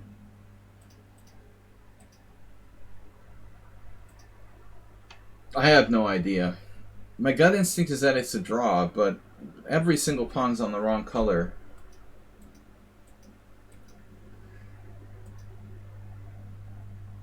Maybe objectively you need to keep your bishop on d5 and keep your king over here to keep his king out. But you have like zero active counterplay. Maybe you're right, because this king could actually walk in. You might have to depend on the ability to walk in with your king and start counterattacking him. This is like his only entry point. If he goes into a5, you can come into c4 and start getting in. Pretty tough game. And then you add a weird trick. And now d4 is weak. This is a tough game. The outside pawn is brutal. Nice move though, f4. Oh my god.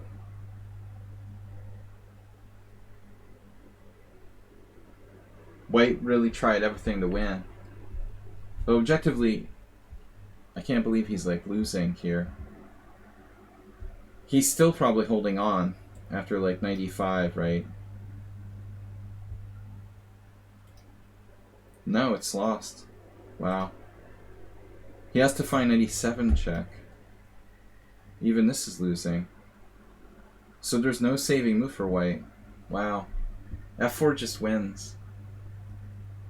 That's so sick. He never thought he could lose. Amazing.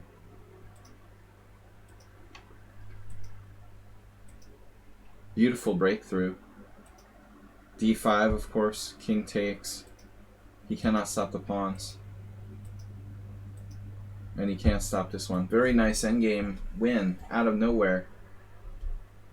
Yeah, how did black win this? I agree. I mean, it's very surprising. The king. I mean, you know, that's a dangerous situation to be in. The moment, and it's happened to me many times, the moment when you don't think you can lose is extremely dangerous.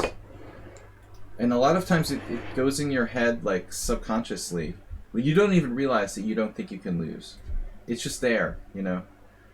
You subconsciously believe you can't lose. White forgot that it was possible to lose, and when he penetrated with his king, I mean the key is the king, right? King d5.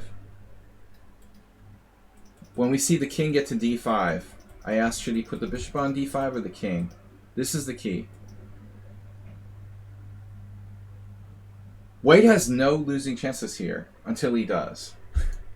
This is crazy. Here, here, here, here, here, here, here, here. And then suddenly, wow.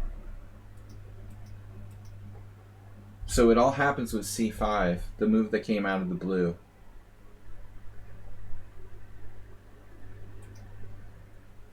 I mean, I assume it's probably still a draw.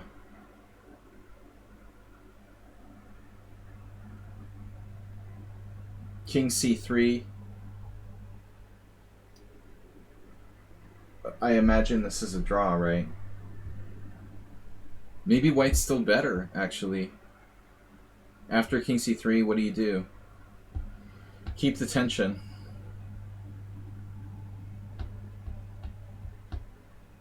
Not easy to say what black should do now. This knight has no checks. There's no here. It really can't get anywhere except for maybe g6 and f4. So let's say black makes a waiting move, and then knight here. There's no way forward for black. This is the key moment where he just like play king takes pawn, assuming he's winning. King takes, pawn takes pawn, pawn takes pawn, and now enabling this breakthrough. f4 right away is no problem. This, and suddenly white is in grave danger. I mean, I pointed this out earlier, that king could penetrate. So what's really happening here? White has to be very careful not to lose, it looks like. And if you don't have a sense of danger, you're in a lot of trouble. Alright, cool game. So anyway, guys, we got 4 games left. Bradley Bloom up next.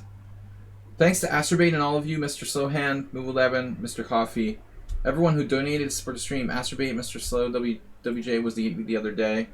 Got gift subs from Astrobate, Move11 today. A few other people. Mr. Slow. Appreciate it. Couldn't get the hype train started. I don't know.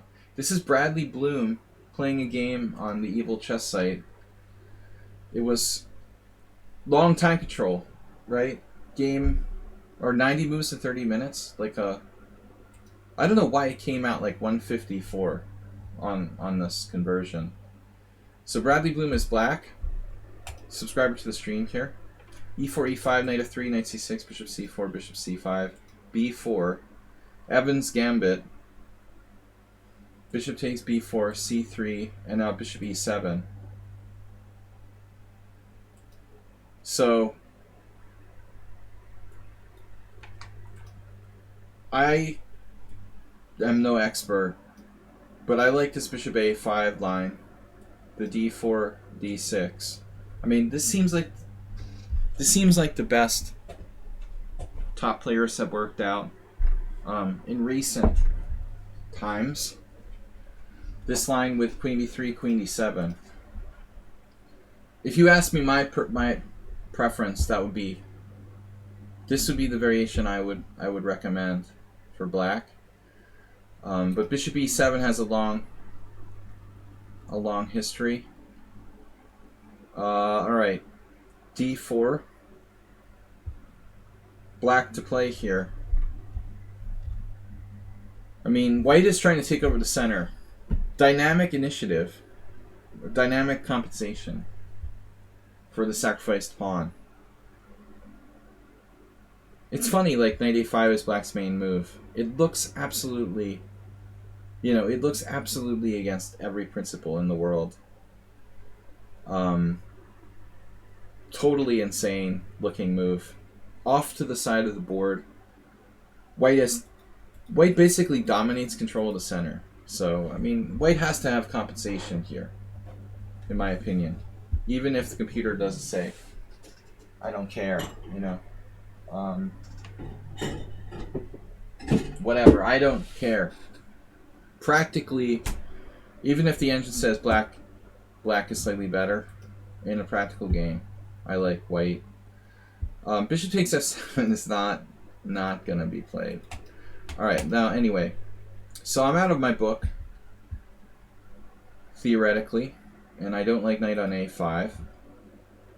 Apparently bishop e2 is the main move, which is a little strange. Maybe more than a little strange. Why is bishop e2 white's main move? When bishop d3 looks like a better square. Keeping the queen open on the d file. What is superior about bishop e2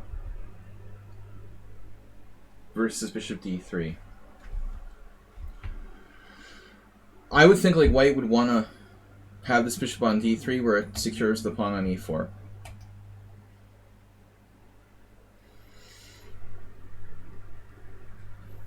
We can't really maintain our point on e5. We're sitting there with a knight out on the side of the board. So white doesn't want to be pinned later with like bishop g4. Perhaps.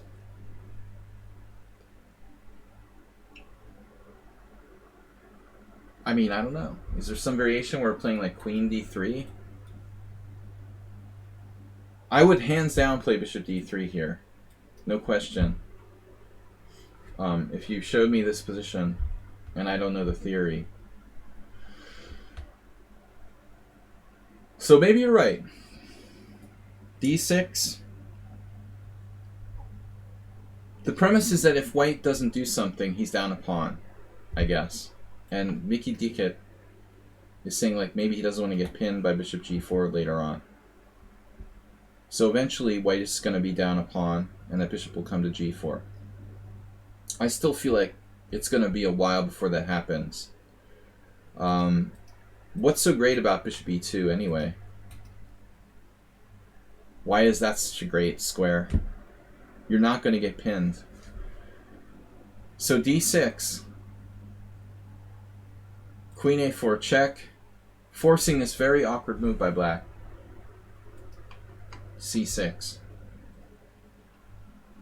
We're following some games from 2010, 2012. On d3, the bishop's undefended after knight on bd2. Yeah, I mean that's something that happens in like the Kali system and the London a lot, where the bishop will be unprotected in some positions.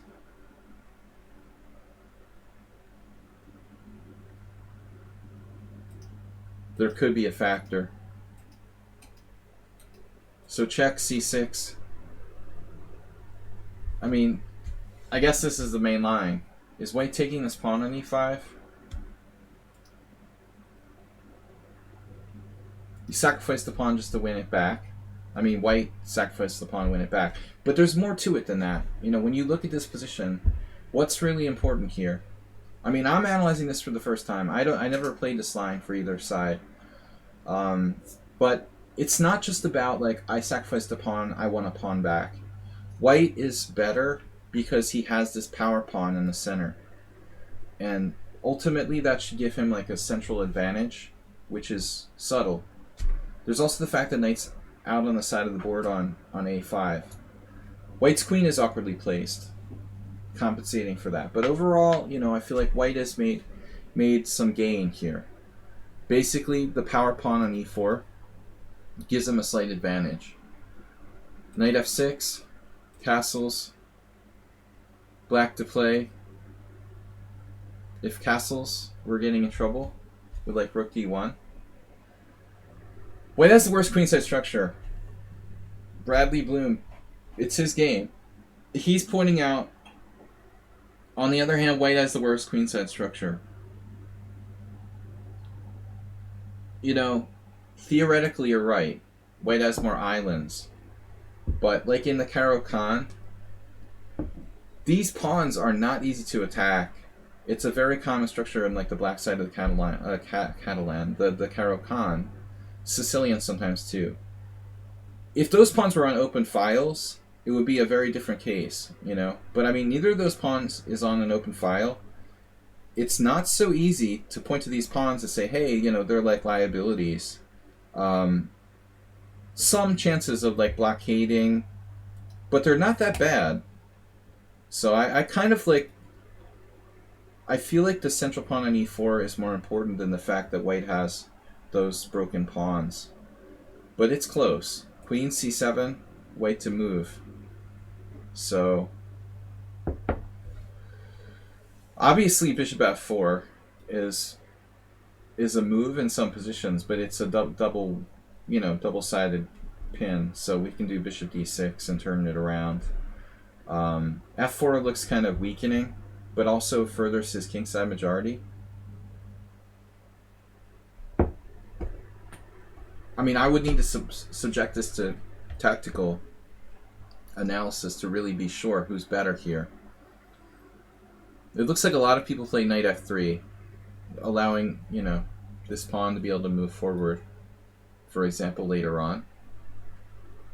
My opinion is that white is a tiny bit better due to the central pawn.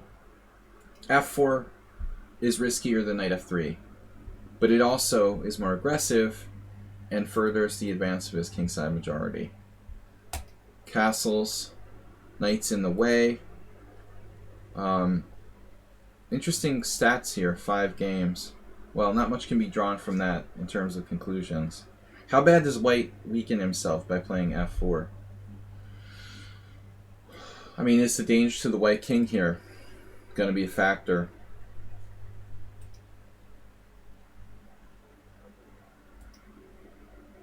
I mean, this looks interesting, because then you're talking about the c4 square. Also, your queenside majority ultimately moving up. Also giving your knight a square where it can actually move to on b7. So that's interesting. It also takes away c4 from white's pieces. So I like this b5. It looks kind of simplistic, but you might have similar ideas to bishop e6. Yeah, I mean, the central pawns are kind of scary. But he also has to be careful that he doesn't overdo it. And this diagonal looks kind of risky for white. Like, he should probably put his king on h1 at some point, so no accidents happen. But I guess I like this. b5, queen c2. I don't know, you know. I still feel like white's slightly better. So you played this. I mean, it's obviously a target to f5 later on. That's going to be a risk. And now b5, queen c2.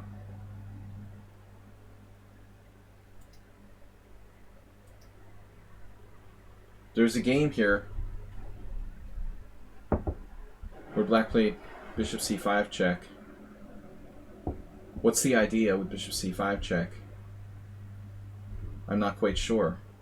Okay, forced white to make a useful move, and black went down in flames.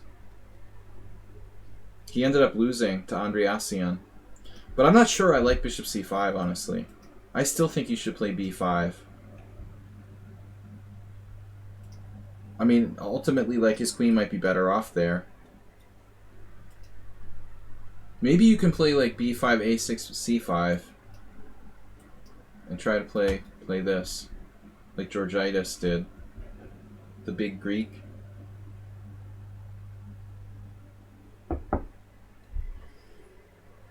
Now c4, rook b8, surprising move. Defending b5 though. King h1 and c5. I mean, at least now we have bishop b7. We're trying to use this diagonal. So this was a like correctly played game by both sides, it looks like. Sort of. You play bishop e6, then bishop d6. Okay, I don't think the other guy's move bishop c5 check makes a whole lot of sense. You know, he just didn't know what to do. I don't see how bishop c5 is going to do anything. What about trading pieces. You know, come to think of it, I mean, isn't this kind of a logical move? Now we got something. What does he do on knight g4?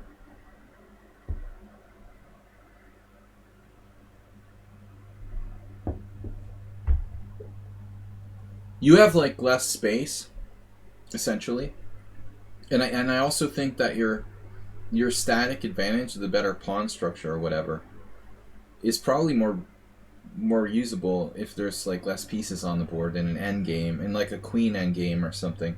Trading pieces should be good for you. This actually looks pretty good. You may be able to force an exchange of pieces. Well, I'm not sure. Like say he goes here. You're all over him. Or you got like bishop here. You can basically guarantee at least the exchange of one set of pieces. You're threatening stuff. You got to be aware of that knight though. I mean, maybe knight c4, but you got to watch f5. This bishop getting trapped is pretty dangerous. Obviously, like check here. There's no knight f2. You got to watch your knight on a5. So I think knight g4 is okay. Let's see what the engine says.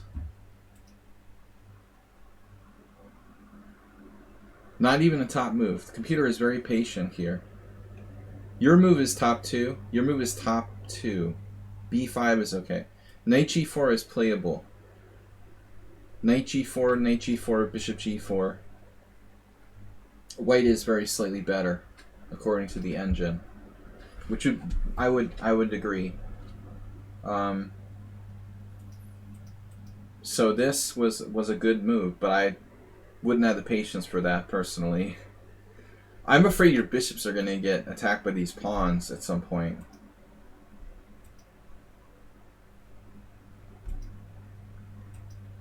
And now you did knight g4. So you basically did the same thing a little later. You kept a good structure. And now his pawns start to look kind of flaky. Nothing big happening. They're not going anywhere. And you end up with a better structure. So I'm not in a hurry to trade that off either.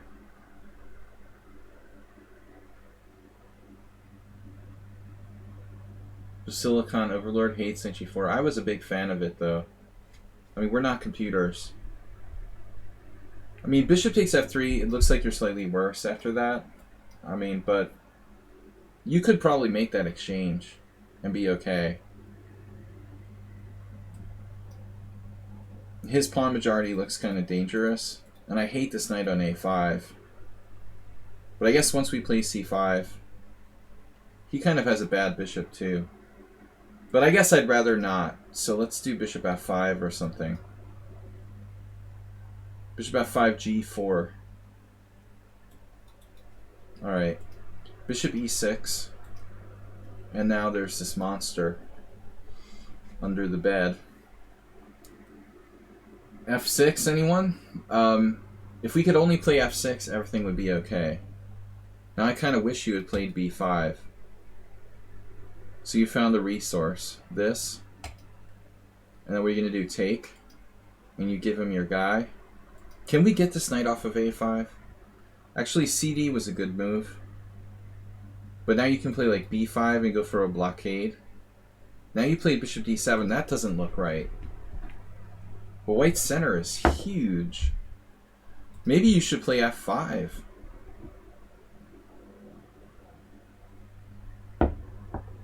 Yeah, I mean, you drifted spatially. But I'm of the opinion this might not be a bad idea. We're kind of desperate now. I'm also worried about bishop d2. If f5, pawn takes pawn, rook takes, you're probably okay. But I don't like what happened here, what transpired. It makes me wonder if maybe we should have taken here. Let's see what the oracle says. The oracle actually likes bishop f5 provoking g4.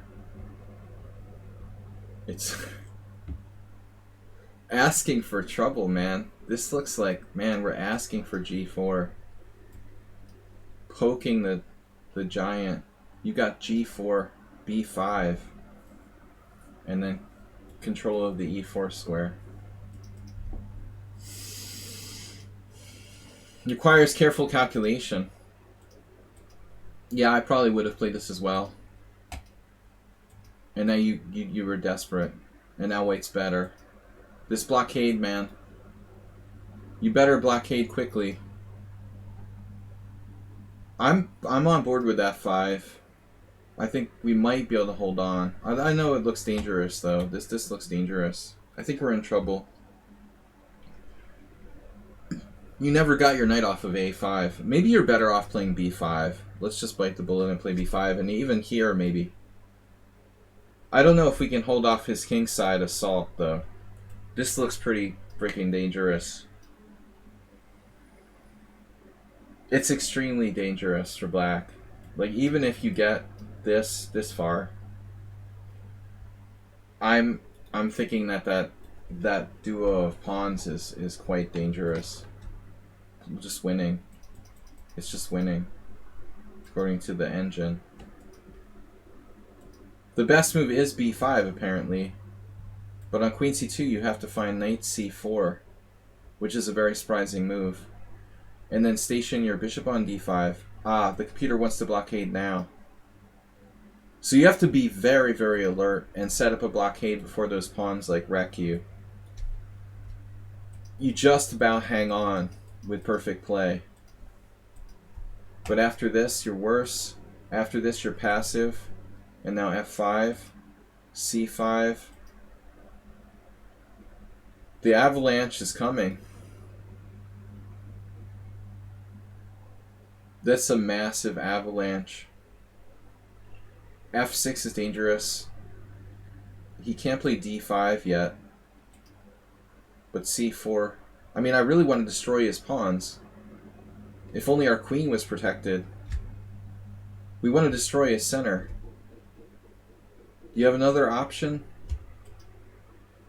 Anything else? I don't know. I would probably lose on time if this was like time pressure. It looks bad. Yeah, I mean, these pawns look too strong. That's a good try.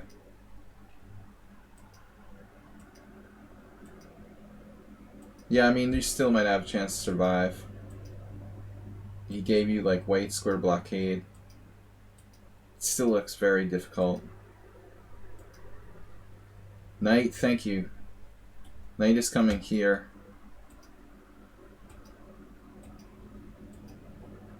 I mean, obviously, black's position is quite difficult. Maybe lost objectively. Queen e4, queen d5.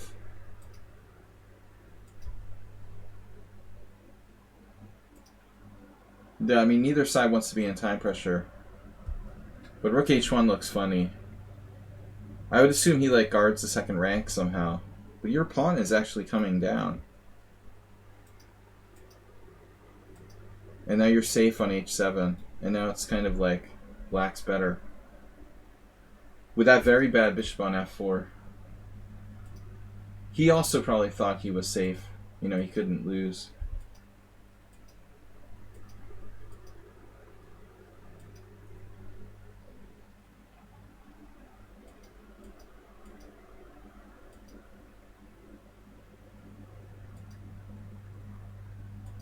Yeah, I mean, you don't want to trade queens here. I'm beginning to think you're better. After rook h1, I'm thinking black is better. The computer calls it equal. You have to play g takes h.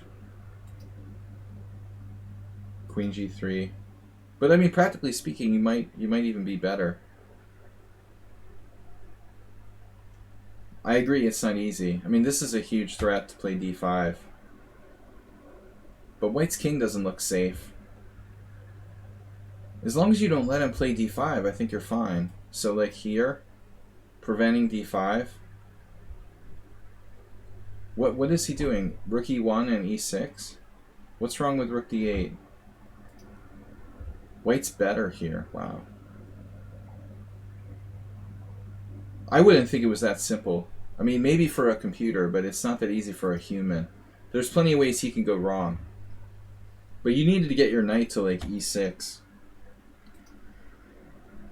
Unfortunately, there's no time because of d5. I think the engine wanted to play c3. I mean, you need all the distractions you can get. But I feel like with your queen on e4 and his king open, this wasn't so bad. You were lucky you got this far. But I'm afraid now, this ending, I'm taking a draw if I had it. But now that pawn is killer, you're just gonna just get crushed. I don't see how you could sacrifice a piece and survive.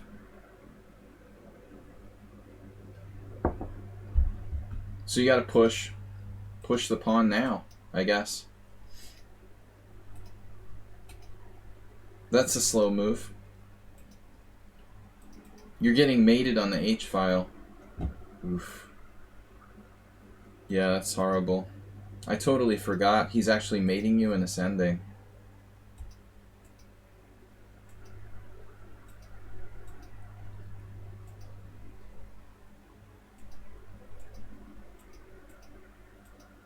That wasn't pretty. Yeah, what's the takeaway? Kingside majority. Very, very interesting game. But I don't think it was a bad game. You know, it was a good battle. All right, guys, last game, Sean Pinto, Move 11, and Universitatea. All right, this is Sean's game. I mean, I'm out of my depth there in the Evans, honestly. I don't have a lot of feel for those positions. And I've only played, like, Bishop A5 personally with black. So I don't really know what I'm doing.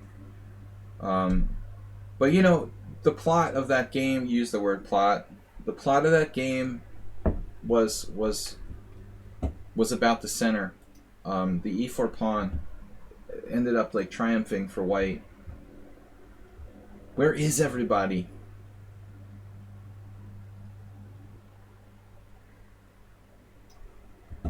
Princess Chess is here. I don't know, we lost our audience. They don't like it when there's only a few games left. Everyone left. What's going on? Is the World Cup on still? There's hardly any viewers tonight. Alright. There's that other thing. Why, by the way, why is the World Cup and that Chessable thing going on at the same time? Are they thinking? Like, whoever organizes the Chessable Masters? I mean, was it smart to, like, have your Chessable Masters at the same time as the end of the World Cup? That seems sort of stupid. Now the World Cup is over today. Okay. It didn't have to be, though. There could have been, like, what, tie breaks? Duda won. I still think it's strange to put your Chessable Masters up, you know, when the World Cup was still going on. I'm not interested in the Chessable Masters or whatever. E4, E6, D4, D5. This is Sean with white. So exchange French. I'm not a fan. I like take C4 though. I tried to teach that actually to Princess. I recommend this as a means of getting open positions against the French.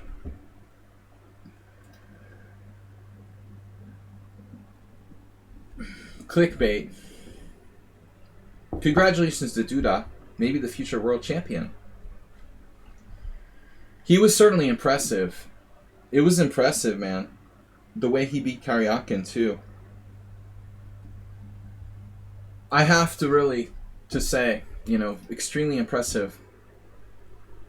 So Bishop D3, Knight F6, Knight F3, Bishop D6, Castle, Castle. This is a very boring line for white. I don't recommend anybody play the straight-up exchange French. You might as well take up the London system. Alright, boring and non-dynamic. So, Rook E1, Bishop G4, Knight on BD2. It's totally symmetrical except for that Bishop on G4. This is gross. You gotta find a better way to play against the French. Now h3. What about bishop h5? I mean, black should play bishop h5. There is absolutely no reason to not play bishop h5 here. Why give up the bishop for nothing? That's a bad move by his opponent. I mean, objectively, like, white's bishop is blocked in on c1. He's going to have to get it out with knight f1. And black's got his bishop outside. I mean, if anything, black's doing alright here. What's white going to do after bishop h5? So engine plus 0.1 for black after bishop h5. White is better after bishop takes f3. Your excuse for chores not done. Where are all of our viewers tonight? What do I have to do? Play bullet and do courses on the London system? It's so sad. People don't want to watch, serious analysis. Only the dedicated few. But you can really learn something. They would rather just play bullet chess and mindlessly waste their time than actually learn something. But I mean, why am I surprised by that? Look at the current political climate in the United States, other places as well. People don't like to think. No, I mean, this is a very serious mistake. It may seem like a minor thing, but white has something now. Now you've got the bishop pair, unopposed white square bishop. I do make the case, though, that bishop pair doesn't mean that much in symmetrical structures. Bishops really want dynamic pawn structures. You might actually be better off if you had played c4 and had an isolated queen pawn here. And maybe white should play for c4, actually, going forward. Black played rook e8. Unbelievably, this game reaches a position that's been played before from 1985. Okay, it's an exchange French. A lot of people would roll over in their graves if you said, hey, maybe you should play c4, the pawn structure Nazis. But you need to be open-minded. Maybe this move should be considered. A lot of players are way too dogmatic about thinking about pawn structure. Oh no, I can't have an isolated pawn. But look at the white squares that we have here. Threats of knight g5. It's something to think about. It also tells well, I mean, as I was saying earlier, you have to have dynamic structures to use the bishop pair. This is not really an advantage for white, this bishop pair, if I can't have a passed pawn or some kind of dynamic attacking chances. Yeah, I mean, black will try. Black will try to blockade, right? Take knight b6 and hold the d5 square. But I still, I'll take my chances. I like this better than this, where we have nothing. Nothing going on here at all. I want to play rook f1. I just I don't want to trade pieces. We have to do something gross. Bishop g5. Bishop g5 is normal move, right? That's exactly what happened in the other game. Now h6, weakening his white squares. But what do? We gonna play bishop h4 and allow g5? Maybe that's good. The guy in the game played the disgusting bishop takes f6. I'd just as soon not even bother going to the tournament than play bishop takes f6. This is accompanied by a draw offer. Even this is not that bad, honestly. I'd rather play bishop e3. Bishop h4 is interesting. g5, bishop g3. Bishop g3, f takes g. Yes, white has weaknesses, but maybe there are some problems here too. I don't know. It's a complicated position. This is an excellent position to analyze. Maybe g5 is good for him, maybe not. Move 11. Alex Fishbein's new book. Exchange French comes to life. Oh, God.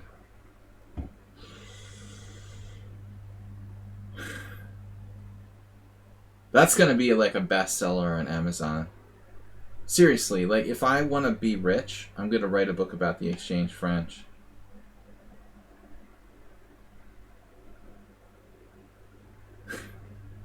Next coming in the series, the Exchange Slav comes to life. Or maybe he'll start to shift his focus to tic-tac-toe. I don't know if I'm happy, man. Chess is complicated, and this position depends on concrete analysis. Maybe knight h5. Going for the f4 square. You have to just concretely analyze the possibilities at hand. After bishop takes, pawn takes, maybe white has nothing. Maybe knight e4 is good, for example. How...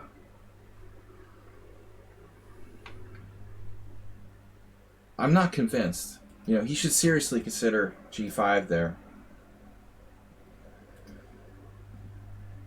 Oh, he did.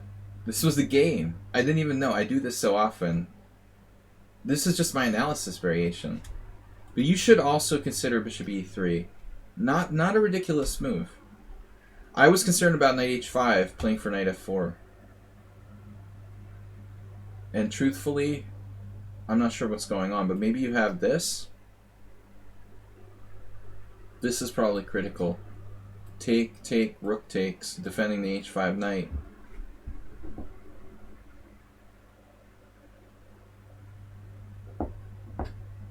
No substitute for hard analysis. f4, rook f4. I mean, there's a lot going on in this position. I'm not really sure what's going on. But my fear is like knight h5, queen f6, and he bears down on the f4. Queen e2 Petrov. That's the next in the series. Alex Fishbein on the queen e2 Petrov. The dynamic queen e2 Petrov. Should make like a meme series. g5, bishop g3. So he takes, and then plays rook takes e1 check. But I mean, okay, rook takes e1 check. I don't know, that move doesn't inspire me. I don't really see how like giving up the open file benefits black.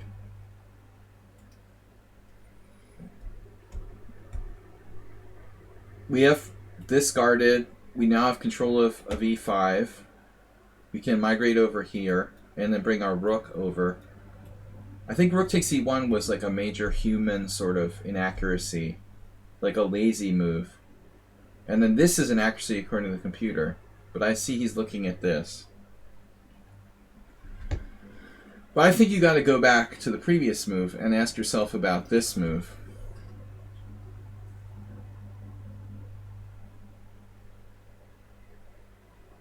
Maybe white is just better. Bishops are stronger than knights. But what's the move now? Do we go g4?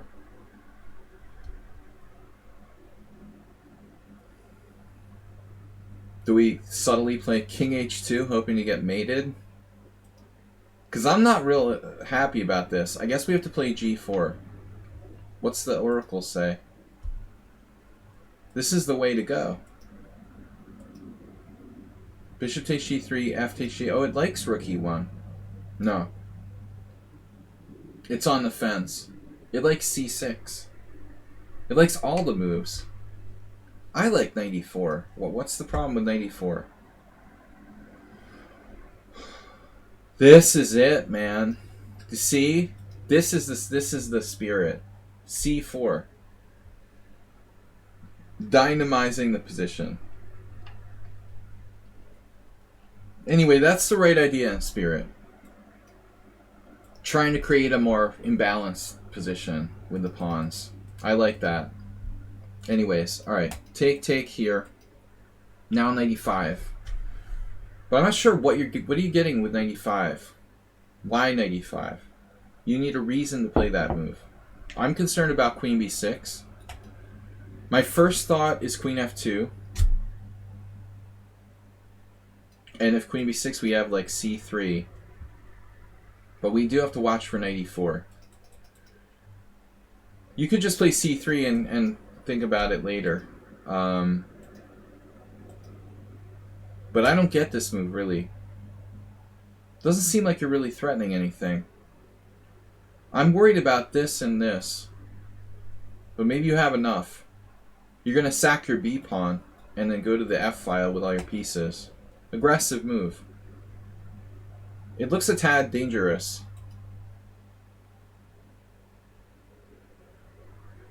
Spoiler, I never moved the c pawn. That's fine. Nothing wrong with that. Now it looks like you got a big advantage after knight takes e5. So he should keep the tension. What happens if queen b6?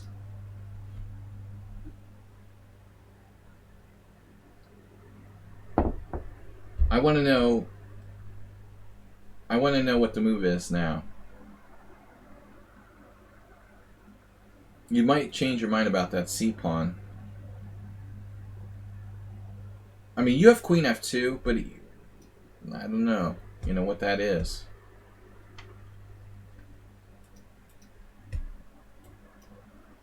I mean, there's a point here, right? It's like critical. What are we gonna do?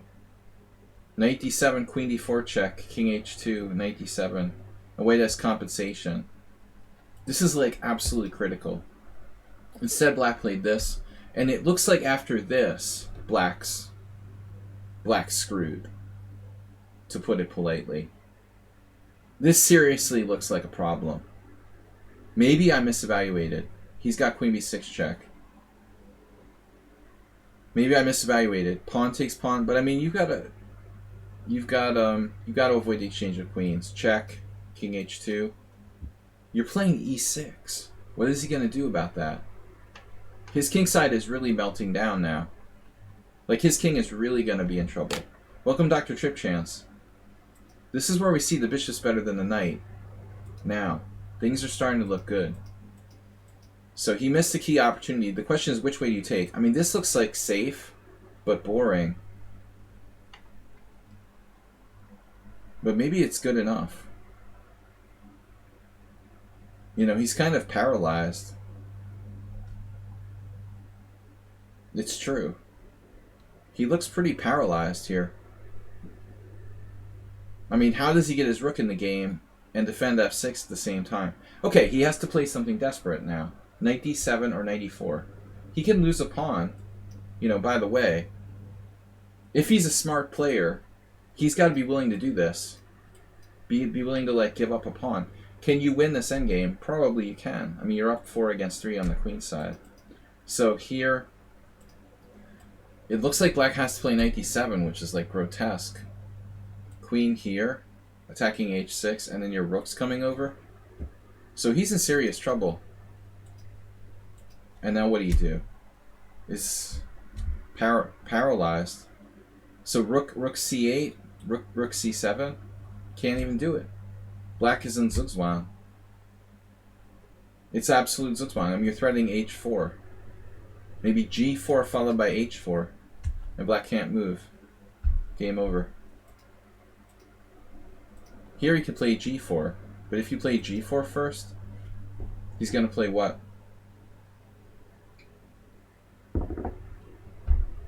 I mean, the point would be g4 followed by h4. And he resigns. After h4, he has g4. I guess it doesn't matter. You're winning anyway? Okay. Are you winning it? You're clearly better. You're probably winning. And you win anyway. Wow. That was impressive, man. That was impressive. Chalk one up for Alex Fishbein and the dynamic French exchange. All right, move 11 is up next, guys. We got to go soon. So I got the last 2 games. Move 11 and King Shield versus Universitate Cluj, who is our subscriber. Guys, nice try. I want to thank everybody for trying to start a hype train. All of our greatest efforts Astrobate with the last donation, 500 bits. Despite the greatest efforts of our supporters, we could not start a hype train. I really appreciate your efforts. We'll be back tomorrow morning, Friday with Blitz, and then Sunday simul, usual time. Streaming Monday as well. I'm going to Romania next week for probably like 8 or 9 days. So, move 11 white.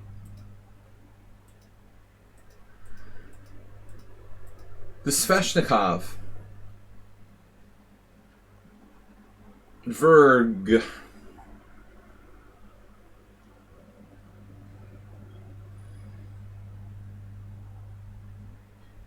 I've never seen move 11 play recently in a Sveshnikov. Doesn't seem like it's very popular, you know? I mean, for a great opening. I mean, it was critical for Magnus's defense of the World Championship title last time out. It'll be interesting to see if the Sveshnikov features in Magnus's repertoire against Nepomniachtchi. Seems kind of predictable for Magnus. You know, Magnus who changes openings pretty regularly. Thanks, Sean Pinto. So move 11 gets trendy with knight d5. You know, I don't think this is better than the normal lines. It's just a trend. It's like the London. There are 3 lines, right? Bishop g5, knight d5, and a4. And there's Solansi's variation, my friend Emil. He would always do bishop e3, because Judith played it. This is actually... I mean, I live in a country where Andras Shadoryan was like one of the leading Sveshnikov developers in the world. And you've got to consider that because of Adoryan, the Hungarians were some of the leaders in this opening. Maybe this move has some poison because black players aren't prepared for bishop e3. Something to think about. Move 11. It's hard to surprise Sveshnikov players.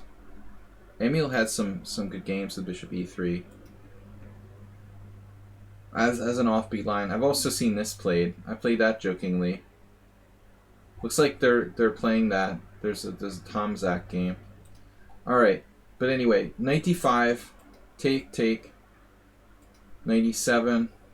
So we're following the World Championship, previous World Championship. I guess knight b8 is a move, I don't know. Is knight b8 really bad? It's the main line. Knight e7, c4, trash compactor. Move 11, how much experience do you have playing this?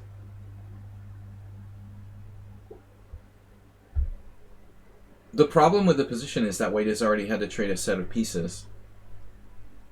Every time you trade a set of pieces, you lose some of your attacking potential. Magnus probably loves trading pieces. I mean, white's advantage based on the pawn structure on the queen side, a little easier to push up, you know, than black's king side majority. There were good battles between those guys in that last World Championship match. So knight g6 seems to be the #1 move. I'm out of my theory here. I never played this line. I kind of want to play g3. That's a novelty. I just love killing that knight on g6. g3 was played once. But, you know, supporting h4, h5. What's the deal with that? It was only ever played once. Strange. I mean, you'd think like it would be a very logical plan for white. It's kind of a standard Sveshnikov idea. It stops knight f4, it controls h4, it promotes h4, h5. That's odd, you know. Is this bad? g3 novelty. Virtual novelty. So there's a problem with the e4 square. Black playing e4. Check this out. Bishop e7, h4, e4. Maybe we found what the Pomniachi should play in the next World Championship.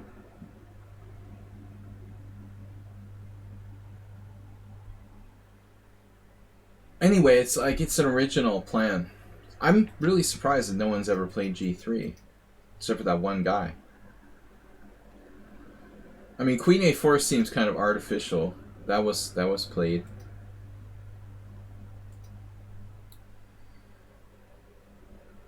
Move 11 is going back to the very critical Michael Adams Claudia Amora game from 1991. Goofeld. So it looks like move 11 was caught a little bit out of book. Not facing the Paschall much. I mean, this does look like it's going to get hit by the pawn avalanche. But sometimes the bishop just drops back to c2. Ultimately, it's more actively placed. You also have to watch for knight f4 later. It's a more active square. Okay, bishop e7, queen a4. The delayed queen a4. A new idea. Move 11, what's up, man? You just like forgot the line? Why is black playing bishop d7 here? I don't understand. White really takes the pawn on a7? Are you like Ivanchuk? I don't understand this. Only Ivanchuk would like take this pawn. Castles? How can black not castle? You're seriously gonna like worry about that? There's no way in hell that's a move. How can this guy not castle? That's crazy. Was this just a blitz game? 180 plus 0. It's a 5-minute game. Let's not take it too seriously. So, black should castle. But bishop d7 is okay.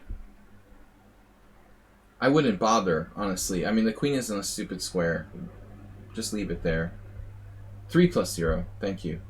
My math is a little off. Yeah, move 11 forgot the line. So he's supposed to play queen a4 now. And now black has to play bishop d7. He clearly forgot his theory. Not facing Paschall enough. And black played bishop d7, though he didn't have to. Ugh.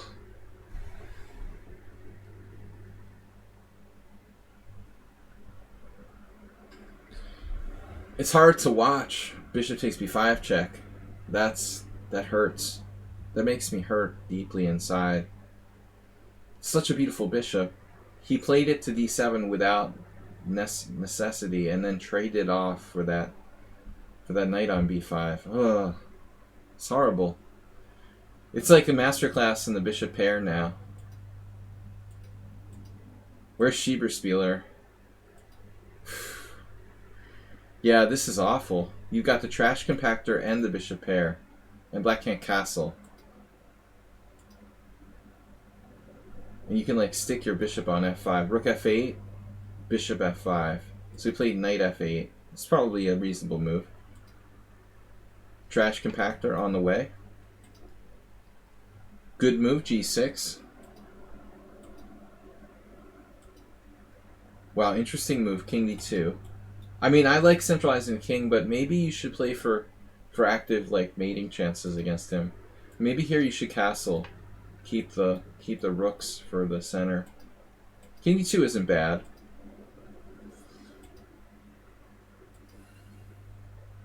His white squares.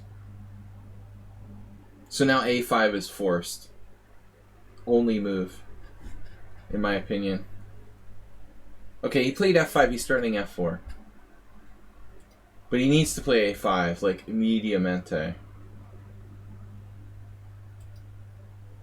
He has to try to play a5 before you play a5. I am not letting you play a5 here. He just lets you play a5. Black has to try this. How do you break him down after that?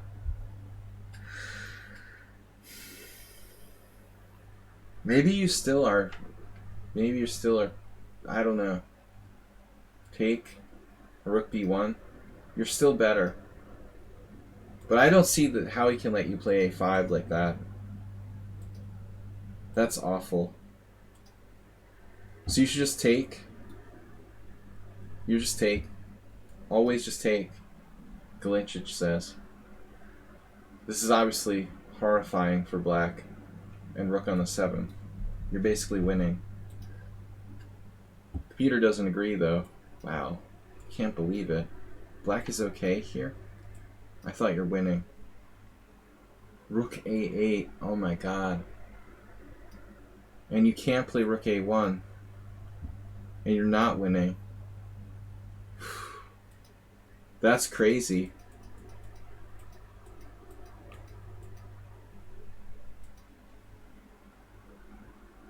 I wonder if you make a mistake. a4 is right. f4 seemed right, but this is a good move. Maybe rook a3. I'm not sure if it makes a big difference.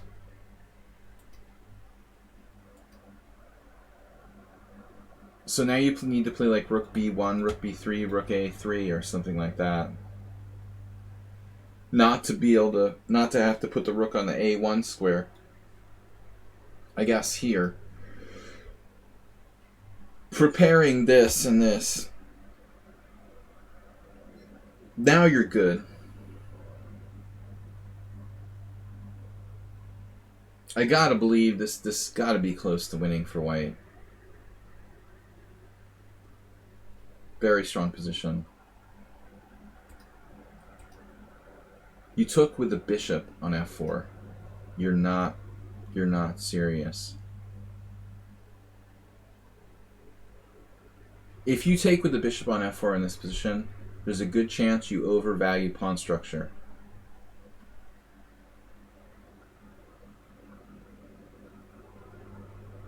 This is serious. You can't give him that square for his pieces. I don't like it. I mean, I admit, like, you're still better after this. You have the bishop pair. But I can't imagine how this cannot be good. Keep him off of e5. Anyway, it doesn't matter if your pawns are isolated. It was like the other game with Bradley Bloom. He was worried about, well, his opponent has, like, you know, do these really matter? I mean, that's your passive majority, or your passive side. He's not going to make a pass pawn easily here. I think you should take with the pawn. I'm not giving him that square. And I'm definitely not trading dark square bishops. Pelican. You just like pelicans. What would constitute a chess emergency? Chess emergency. This is a chess emergency, like giving the opponent the e5 square.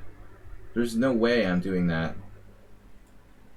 There's a strong chance you like your pawn structure too much.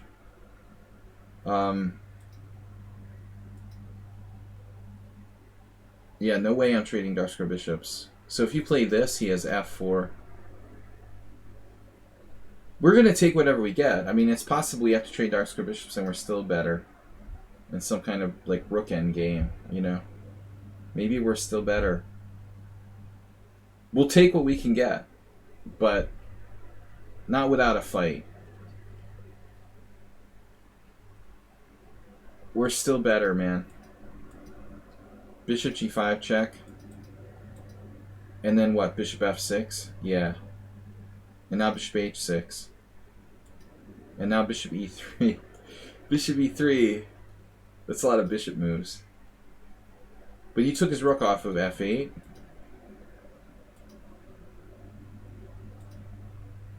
I don't understand why move 11 refuses to take the 7th rank here. But maybe he's psychic. He saw the rook a8 theme. Man, that's annoying. Every time we try to do this, he has... No, he doesn't have it now. Why didn't you take on b6? Oh, man. So takes. Game over.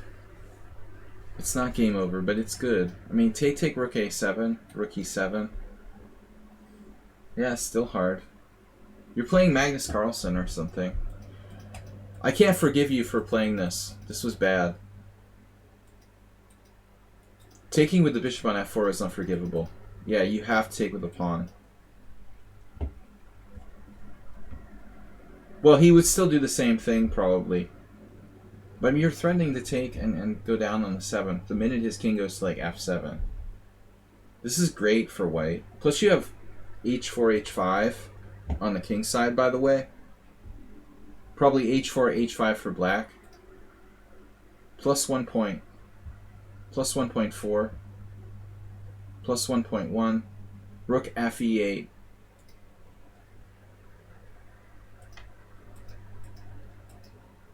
Yeah, we lost a lot of our advantage.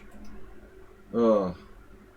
Every time someone trades a bishop for nothing, I start to lose my mind. Yeah, it's sad. I'm sad. I mean, you gotta play bishop e2 here. Are you in trouble after g5?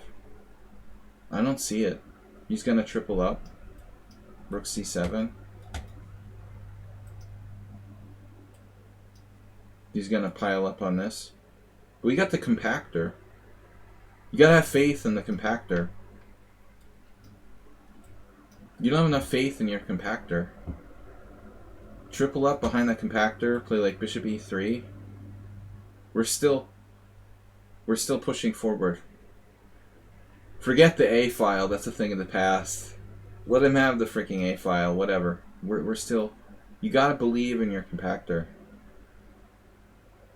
Through thick and thin. Eventually we'll get it through.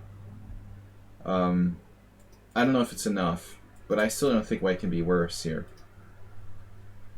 Yeah. You're definitely not worse. This feels like panic. Bishop takes e5.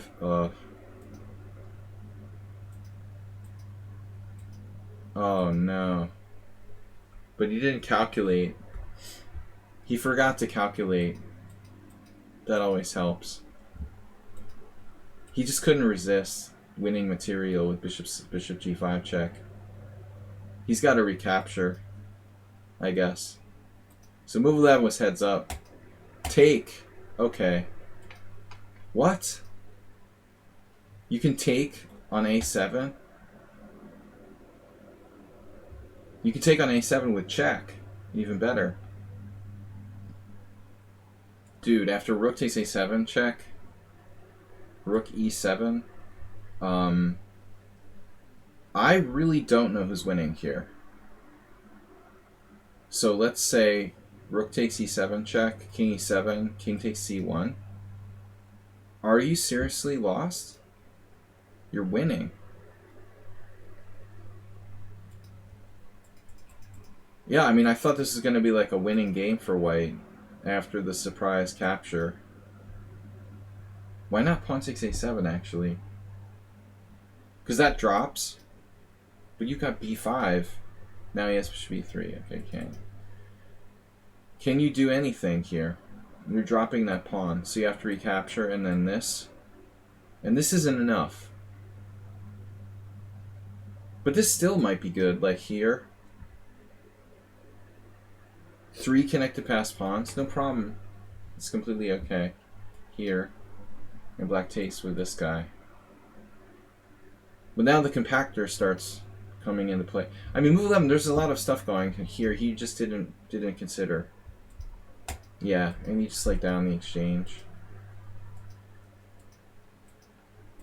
Yeah, that was bad. Alright. Last game, Universitatea with black. I've got to go, guys. Thanks, Move 11, for sharing your nightmare blitz game. What about your game? We're never going to analyze that. This is a win, I assume, against King Shield, who's also a streamer. So, Universitatea is black. Queen's Gambit declined. Semi-Tarash. And now white played the quiet e3. So it's a proper semi-Tarash. Or semi-Tarash. a6. I think I had a game against Sheriff Laios where he did like a6, a3, 94 or something weird. Was it 94 right away? It was weird. Maybe it was knight c6, a3, 94. Yeah, it must have been this. I thought it was strange, black chucking that knight into e4 so early, but apparently that's a variation. Okay, e3. So this is an old favorite of Akiba Rubinstein for both sides. If you like the semi-Tarash, you should definitely analyze Rubinstein's games from 100 years ago, because in that era 100 years ago this opening became very popular for both sides. A lot of wonderful games. Rubinstein was way ahead of his time. Amazing player. But Universitate, okay, knight c6, and now a3 is the main line. a3, a6, and I guess I don't even know what the best move is. D takes c5, cd5. Rubinstein had games with white, like with b4. But the problem is the knight on c3 is slightly misplaced in a way, because it gets in the way of the bishop on the long diagonal. That becomes an issue. In some sense, you know, both sides suffer from it here, but you really don't want your knight to get in the way if you're going to play this kind of long diagonal plan. You think the best idea is to play with isolated pawn? Difficult to say who's right and who's wrong. Okay, pawn takes pawn. It's possible to play knight takes for black. I don't know this too well. I once lost to Grigory Kaidanov with white. The only time I ever really played a semi-Tarash. So cd5 with e3 at least. cd5, ed5, bishop b5 I thought is the best. I saw some nice game by Navarra a couple of years ago, or maybe a year ago, 2 years ago. I saw an impressive game by somebody. I thought it was Navarra. Maybe Navarra was on the black side, actually. It wasn't Navarra. It was Navarra losing with white, or winning, whatever. It was Navarra losing with black, actually, against bishop e5. That's what it was. I don't remember who he was playing against. He lost to a strong player with black. Bishop e5 looks like the best line here. Okay. It's a Nimzo, like reversed. If you want to, you can look at this position different ways. I mean, basically, King Shield, it's a Panov Karo Khan, where like white is black with an extra move. It's a Nimzo. There's a lot of different ways of looking at it. You know, I don't know if this is better than the A3 line. Difficult to say. But in the Panov Nimzo, Queen c7, Queen c2, Bishop d7. The Navarra game I remember was Bishop d6. I don't know if that's in the list here. Matlakov, Yakovenko. I really like Yakovenko's game. Great player. Bishop d7. So this apparently is rare. cd4 is clearly a move. cd4, knight d4, bishop d7.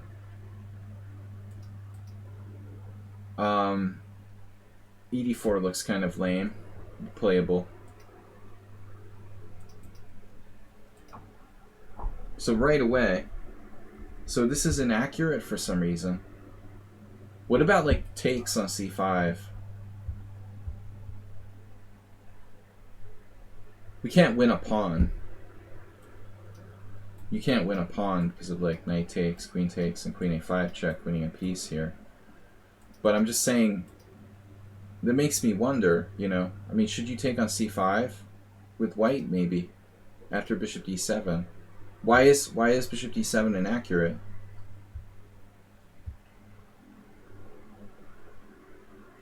No one has played d takes c5. I think it's an interesting move. I mean, it makes some sense. Why this bishop doesn't fit in, you know, with this position with bishop takes c5. Really. In that kind of IQP position, it seems a little weird. But anyway, alright. Castles is fine. Now what happened? Now black plays CD. Yeah, I don't understand exchanging on c6. Knight takes is normal. This should be normal. And you're like up a tempo in a good IQP. You're not going to lose like I did against Kaidanov. I don't really like this unprovoked exchange on c6. Definitely b takes. And now it seems like black's okay. But if white doesn't make that exchange, if you play knight d4, I think here white's probably more than okay. Slightly better for white. Normal position, maybe. But anyway, this looks wrong. Queen takes d4. So now it looks like a c3 Sicilian to me. Like you're going to try to do like b3 and put your bishop on the long diagonal. Basically, white is playing a weird kind of queen c3 Sicilian, colors reversed. White is okay, black is okay. This is passive. We'd rather put the bishop on d6, but there are complications.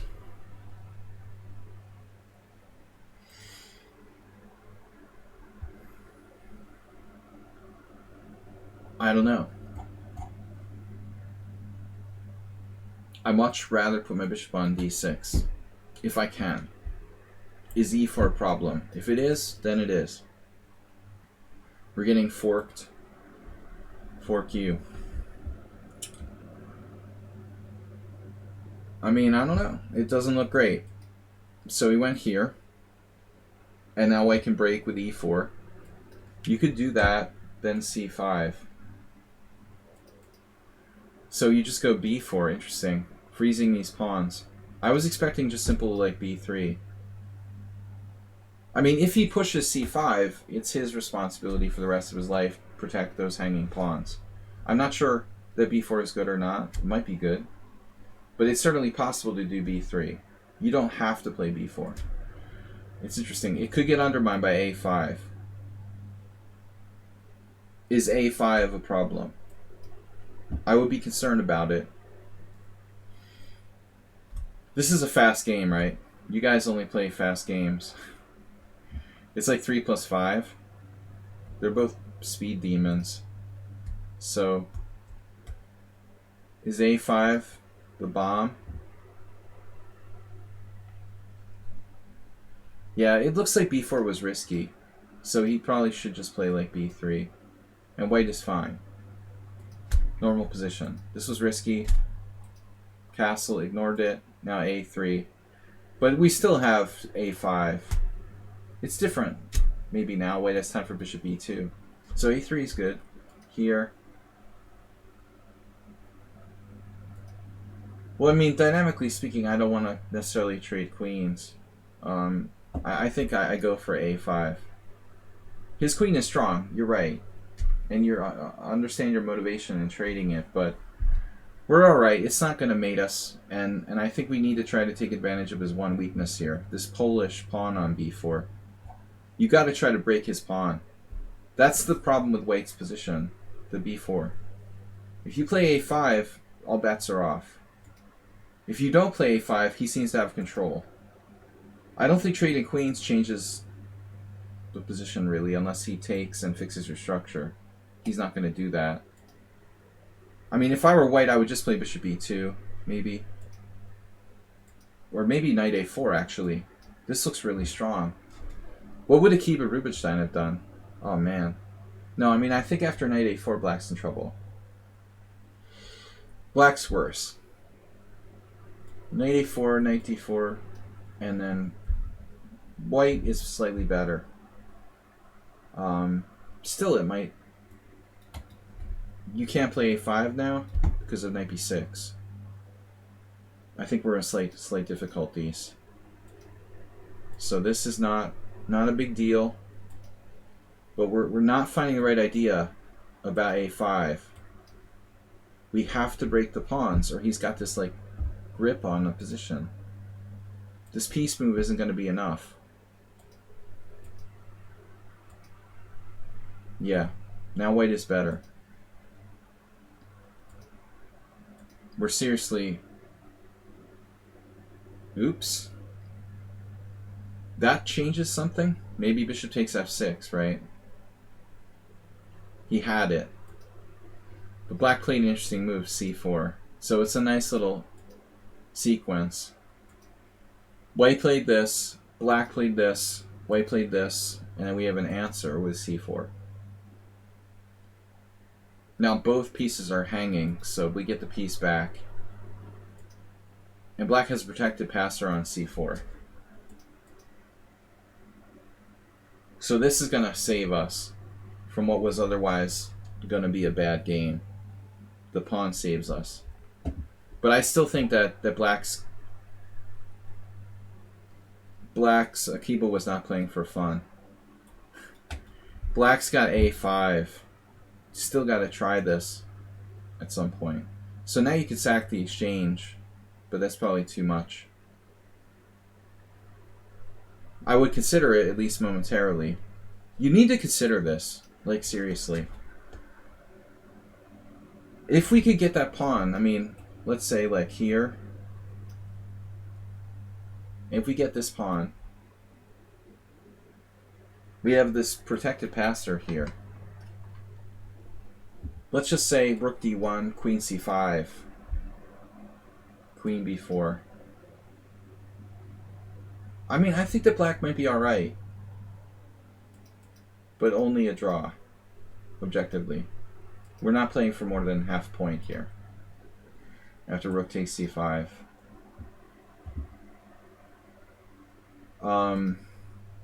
Computer thinks black's doing well, though, without it. Difficult to evaluate, though, you know. I mean, it hinges on a5 a lot. The computer is able to calculate 20 moves deep and see all kinds of crazy long variations. Yeah, this is probably a mistake. White walked into like bishop g4. So let's say white has the presence of mind to play like the super psychic h3. You know, or even knight takes d7. He's probably okay. I think that the game is a draw, objectively. Black has a passed pawn, but white's very solid and has it blockaded. But after this, I guess this is a problem. Now white has to be careful about his kingside getting shredded. There's also like bishop e7, a5. There could be problems. He played knight d4, and that's going too far. So basically white sacked the exchange. It was a fast game, and it was a decision based on practical considerations, but I don't think he should do that. Like, this isn't fatal necessarily. I admit not easy to play, though. Queen e2 is kind of ugly. Maybe the best. And it does look like black is definitely better now. Do you have knight e5? No. If you allow bishop takes f3. Like, this move, unfortunately, would be good, but you walk directly into this kind of thing with d4 and the f3 square with check. I don't know, but that looks scary. Even this is complicated. Like, e4, I don't know what's going on. This... But he just decided to sack the exchange. But objectively, this is lost for white. Now it's lost. There it is. You found it, a5. That move should have been a part of black's strategy earlier on. But the important thing is that now he gets a rook, you know, the rook in an open file. It's still not easy to win, but I mean, black should be winning. Or also pressure on this pawn. Between the open file and the pressure on the pawn. I mean, objectively, black's winning. Nice try by white, getting some play here, but it's too late. Gotta trade queens. So I guess queen b2. I want to keep g7 protected. You don't want to give him that. You gave him that. h6. Oh, okay, you got it guarded. Wait, forgot. Oh, this was actually nice. He's on h6. So that's cool. And then white runs out of steam. Pin it and win it. And unfortunately, this is just too much material to be down. Alright guys, good fight. Thanks for sharing the game. The problem isn't d4 for white. Is bishop takes f3, rook e6, g6. General kingside attacking chances. Your king being exposed. Yeah. Yeah, it wasn't easy at that point. Yeah, once black got the protected passer on c4, he had the initiative. Alright guys, thanks for joining me. We're going to be back tomorrow morning with some blitz. Thank you for the support. Lots of interesting games today. Yeah, Universace, he asked me to analyze the game. That was the last one for today. Guys, thanks for supporting the stream. Sorry there was no hype train. We'll try again later. Hopefully Sunday we'll get the hype train going. Thanks to Hype Train founder, Mr. Slow, Move 11, Astrobait, and all of you guys for joining. We'll see you tomorrow morning, 11 a.m. for some blitz. Open blitz challenges tomorrow. Thanks everyone for watching. Thanks to Mr. Coffee for being our mod. And we'll see you guys again in the morning. Bye-bye.